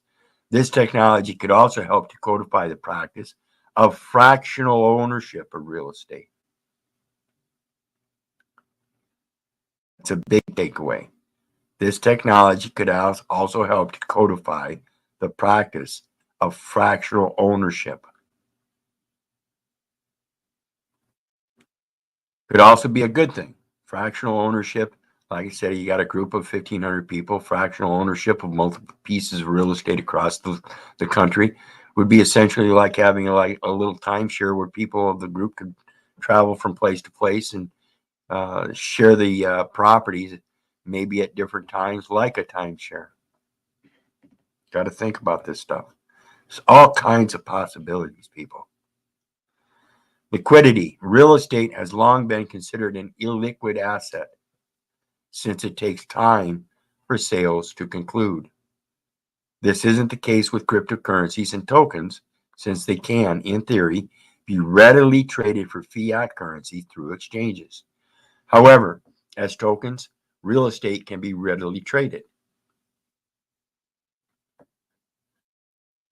A seller doesn't have to wait for a buyer who can afford the whole property in order to get some value out of their property. Fractional ownership. By allowing fractional ownership, blockchain also lowers the barriers to real estate investing. Typically, investments would require significant money up front in order to acquire property. Alternatively, investors with could that this sentence doesn't make any sense, so it's got me stopped up here, guys. Alternatively, investors with could also pool their money to acquire bigger ticket properties. Investors with what? So it's missing something there. Could also pool their money to acquire bigger ticket properties. So in other words, alternatively, investors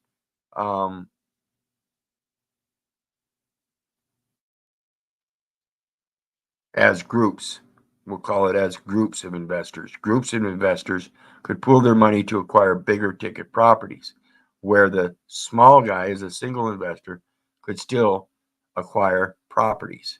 Through blockchain, investors would simply have to access a trading app to buy and sell even fractions of tokens as they see fit. In addition, fractional ownership would also help them avoid managing the properties themselves, such as maintenance and leasing. Upkeep alone can add to significant costs, and dealing with tenants may be a troublesome effort. This also affects related activities, such as lending, where property owners often have to put their properties as collateral for loans in order to get quick access to cash. Depending on the terms, property owners may also continue enjoying use of their property.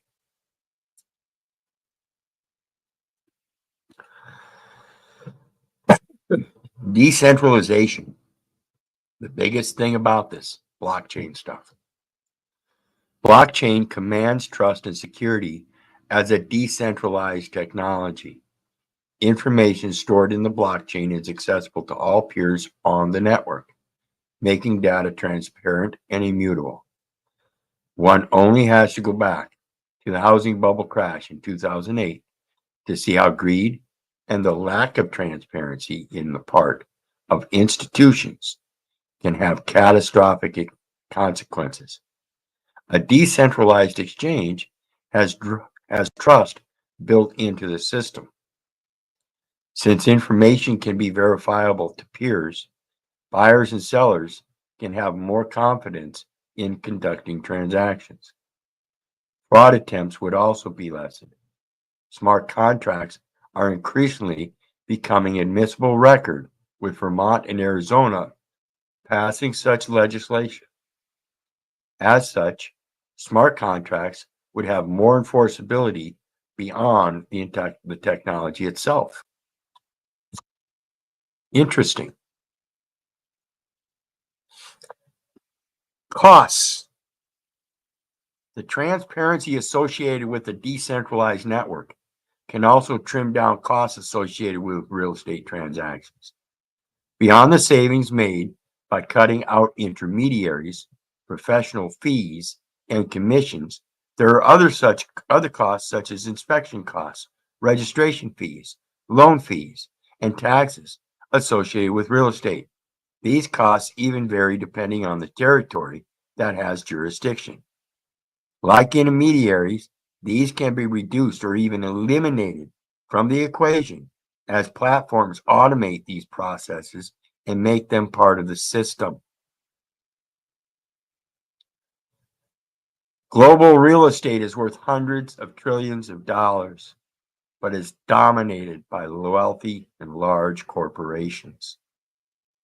Through blockchain technology, it is possible that more people will be able to access the market where transactions can be made more transparent, secure, and equitable.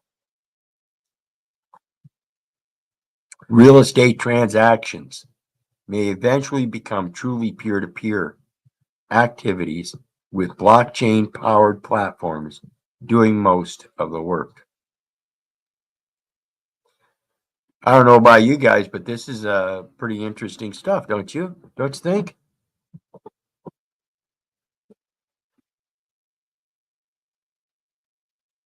Yes, lending, aka extensions of credit. Okay, the last one we got here today, folks.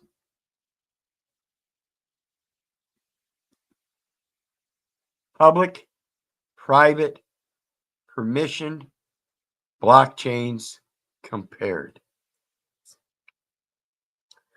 Blockchains are based on distributed ledgers which have existed at the enterprise level for many years to manage data.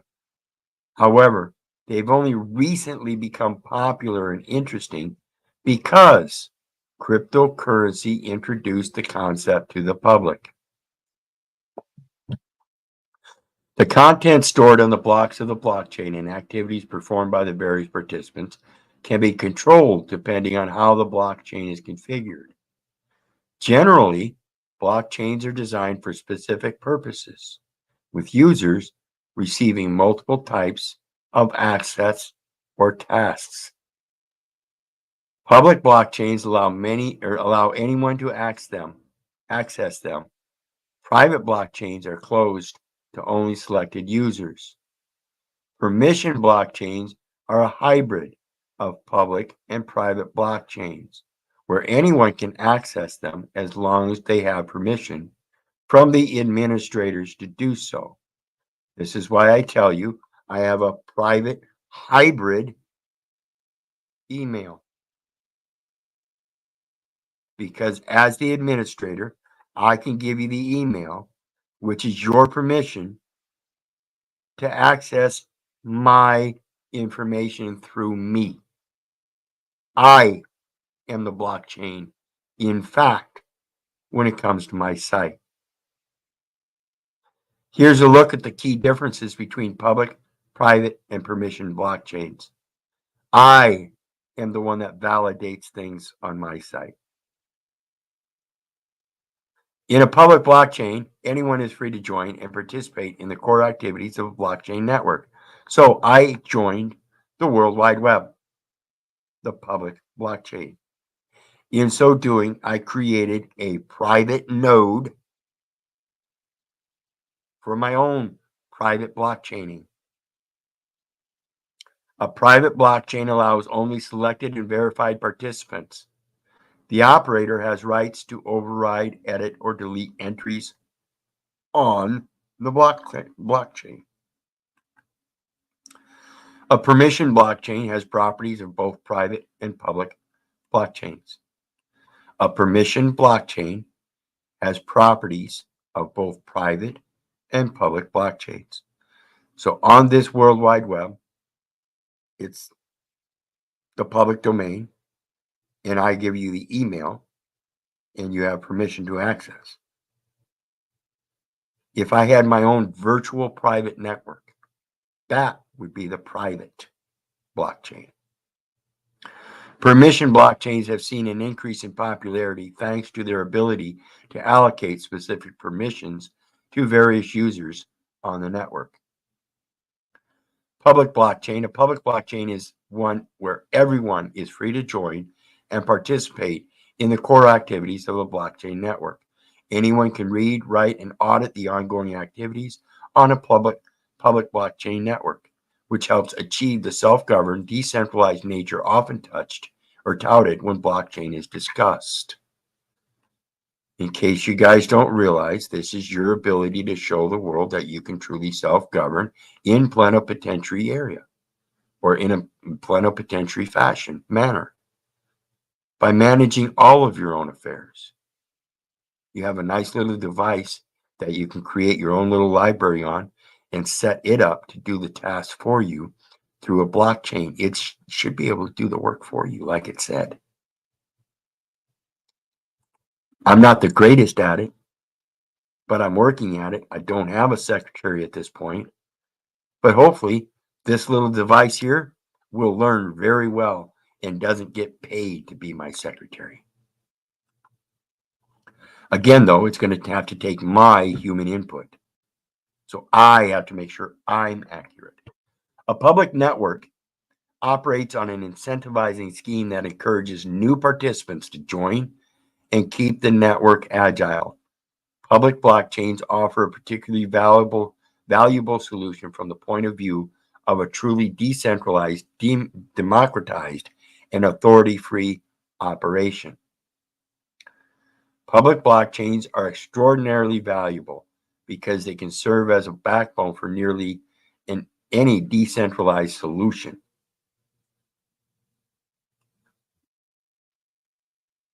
Additionally, the vast number of network participants joining a secured public blockchain keeps it safe from data breaches, hacking attempts, or other cybersecurity issues. The more participants, the safer a blockchain is. That's the only advantage that a private or a public blockchain has over the private, is because when you have more witnesses in a democracy, the democracy will win. Public blockchains can be secured with automatic validation methods and encryption that keep single entities from changing information in the chain, like cryptocurrency blockchains, or they can allow anyone to make changes. So the public blockchain that has automatic validation and encryption keep in single entities like myself from changing the information in the chain.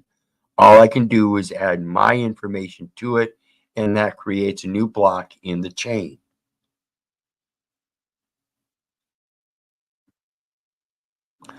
Disadvantages. The primary disadvantage to secured public blockchains is the heavy energy consumption required to maintain them. The concern is a consensus mechanism that requires participants to compete to validate the information and receive a reward for letting the network use their processing power. Not all blockchain networks use an energy-intensive validation process, so not all use enormous amounts of electricity. Other uses include the lack of complete privacy and anonymity. Other issues include the lack of complete privacy and anonymity. Public blockchains allow anyone to view transaction amounts and the addresses involved. If the address owners become known, the user loses their anonymity. That's why I say you have to protect yourself. These guys are out there looking for the information. They're not going to protect it. They're not going to pick it up and say, oh, you lost this. They're going to pick it up and make money on it any way they can. Public blockchains also attract participants who may not be honest in their intentions. Most public blockchains are designed for cryptocurrencies, which by nature of their value are prime target for hackers and thieves. Private blockchain. Participants can join a private blockchain network only through an invitation where their identity or other required information is authentic and verified. The validation is done by the network operators or by a clearly defined set protocol implemented by the network through smart contracts or other automated approval methods. And like I said, right now, my site doesn't have them smart contracts and stuff, doesn't have any a defined set of protocols. I just issue my email address and you can write me. That's it. Okay. I really have no information that has any valuable or any value to anybody but themselves if they know how to interpret it, comprehend it, and use it for themselves. Private blockchains control who is allowed to participate in the network. If the network is capable of mining, its private nature could control which users can execute the consensus protocol that decides the mining rights and rewards. Additionally, only select users might maintain the shared ledger. Right now, I have no one sharing my ledger. None. It's just me. And your rights, titles, and interest in using my site is the information only. Comes with no guarantees, no warranties, no rewards, no nothing. The owner or operator has the right to override, edit, or delete the necessary entries on the blockchain as required or as they see fit. Why? Because I'm the creator of the blockchain, and any block that has invalid information, I can delete it. I can override it, edit, or delete the necessary entries on the blockchain as required or as they see fit. Advantages. A private blockchain is not decentralized. A private blockchain is not decentralized. A private blockchain has what we discussed at the very beginning, a point of origin that cannot be disputed. This is the difference. And again, like I mentioned at the beginning of the video, I did another video a while back called Hawala. What is it? Again, I believe it's an Investopedia video that I did on the definition of Hawala. In Hawala, it's a decentralized system of a bunch of nodes of public trustees that are out there grabbing all the information. It is a distributed ledger that operates as a closed database, secured with cryptographic concepts and the organization's needs. My need is nothing but, at this point, purely information, and therefore that is why it purely gives information and nothing else. There's no finances involved, no commerce, no nothing, just free information. Only those with permission can run a full node, make transactions, and authenticate the blockchain changes. In other words, if I were to allow it, I could give you access to my site to do all the programming and change the pages and stuff. Not going to do that, though. By reducing the focus on protecting users' identities and promoting transparency, private blockchains prioritize efficiency and immutability. My yay is my yay, my nay is my nay. The state of not being able to be changed. These are important features in supply, logistics, payroll, finances, accounting, and many other enterprises and business areas. The disadvantages, while purposefully designed for enterprise applications, private blockchains lose out on many of the valuable attributes of permissionless systems simply because they are not widely applicable. Again, they're not widely applicable because many people don't see their applicability on the singular level as a matter of protecting your assets rather than an investment. They are instead built to accomplish specific tasks and functions. Like I said just a minute ago, specifically free information for free education, nothing more, nothing less, specifically. In this respect, private blockchains are susceptible to data breaches and other security threats. That's why on my site it says not secure, because I didn't buy any of the security certificates yet. I don't need to if I'm not going to have any value system on the site. If the value system is free education, then it's free.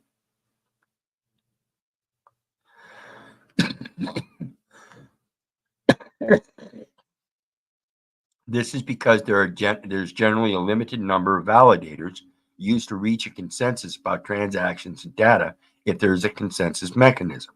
So, me being the only one to validate things, this is the limitation.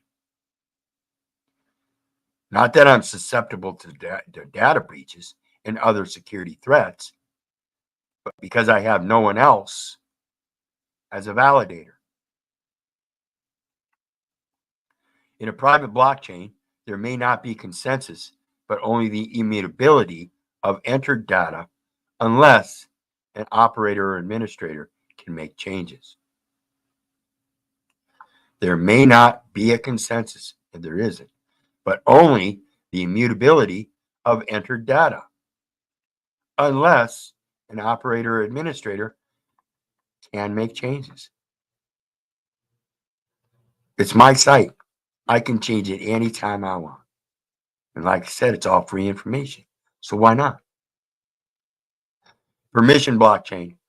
Permission blockchains are a mix between the public and private blockchains and support many options for customization. Okay. That will likely be my next step. Permission blockchain. We'll see. We'll see.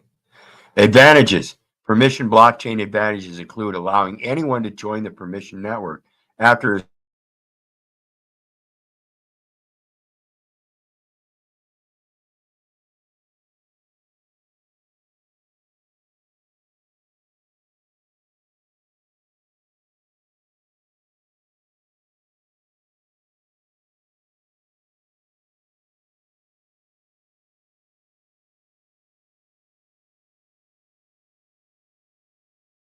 has allowed participants, you can come in and as a particular function, the streaming, you can enter information on my blockchain through your streams. Just like Facebook allowing you to post. That's their blockchain, and they're allowing you as a participant as one of the functions of reading, accessing, and entering information on their blockchain.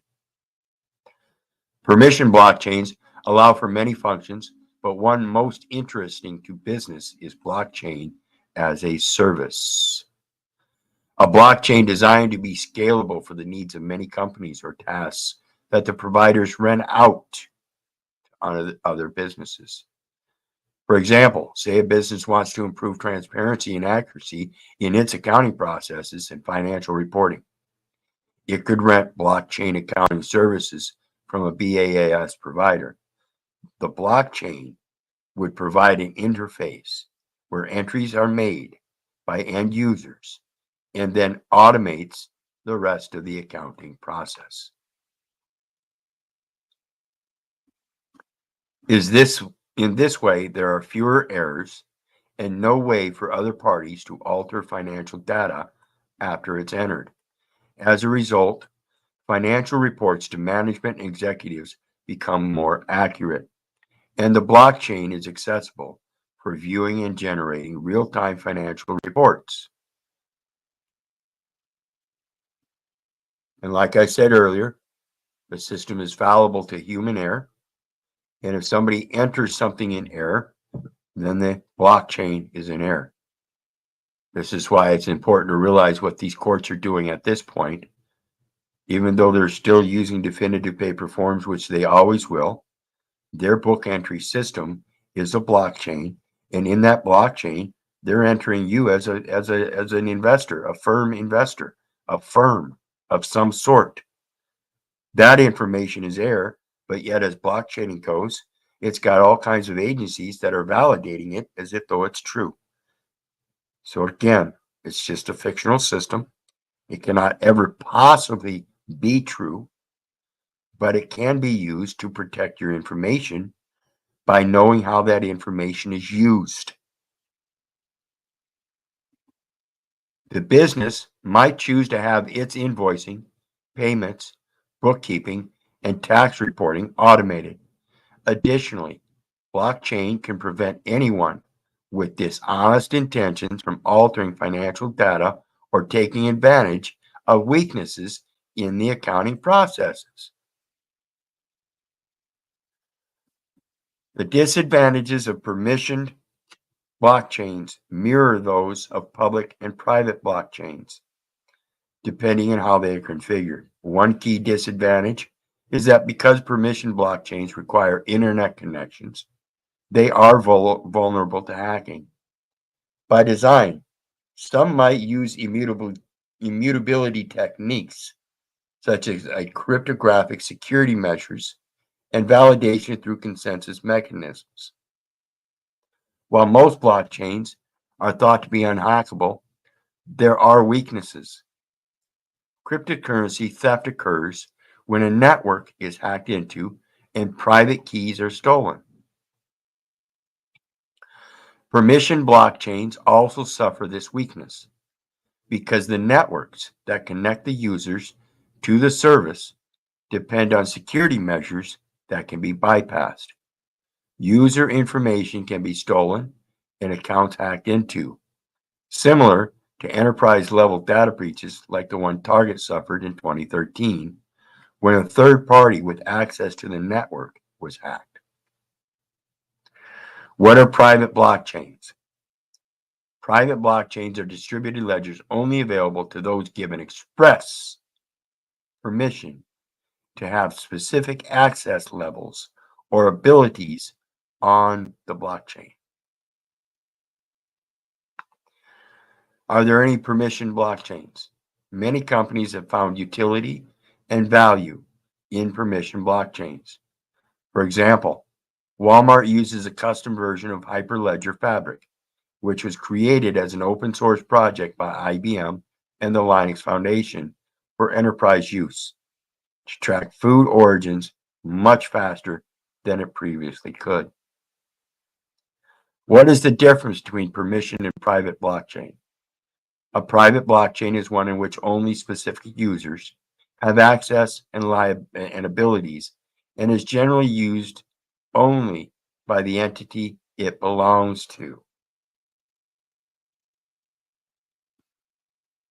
Nobody else is going to come to my site and use my site except me and the people that are members. A permission blockchain is a hybrid of public and private blockchains where multiple users are given permissions and abilities. So again, like I said earlier, my hybrid email, because multiple users are able to use it, but you're given no permissions or abilities. The only thing about the email is it's a connection to me. That's it. That's it.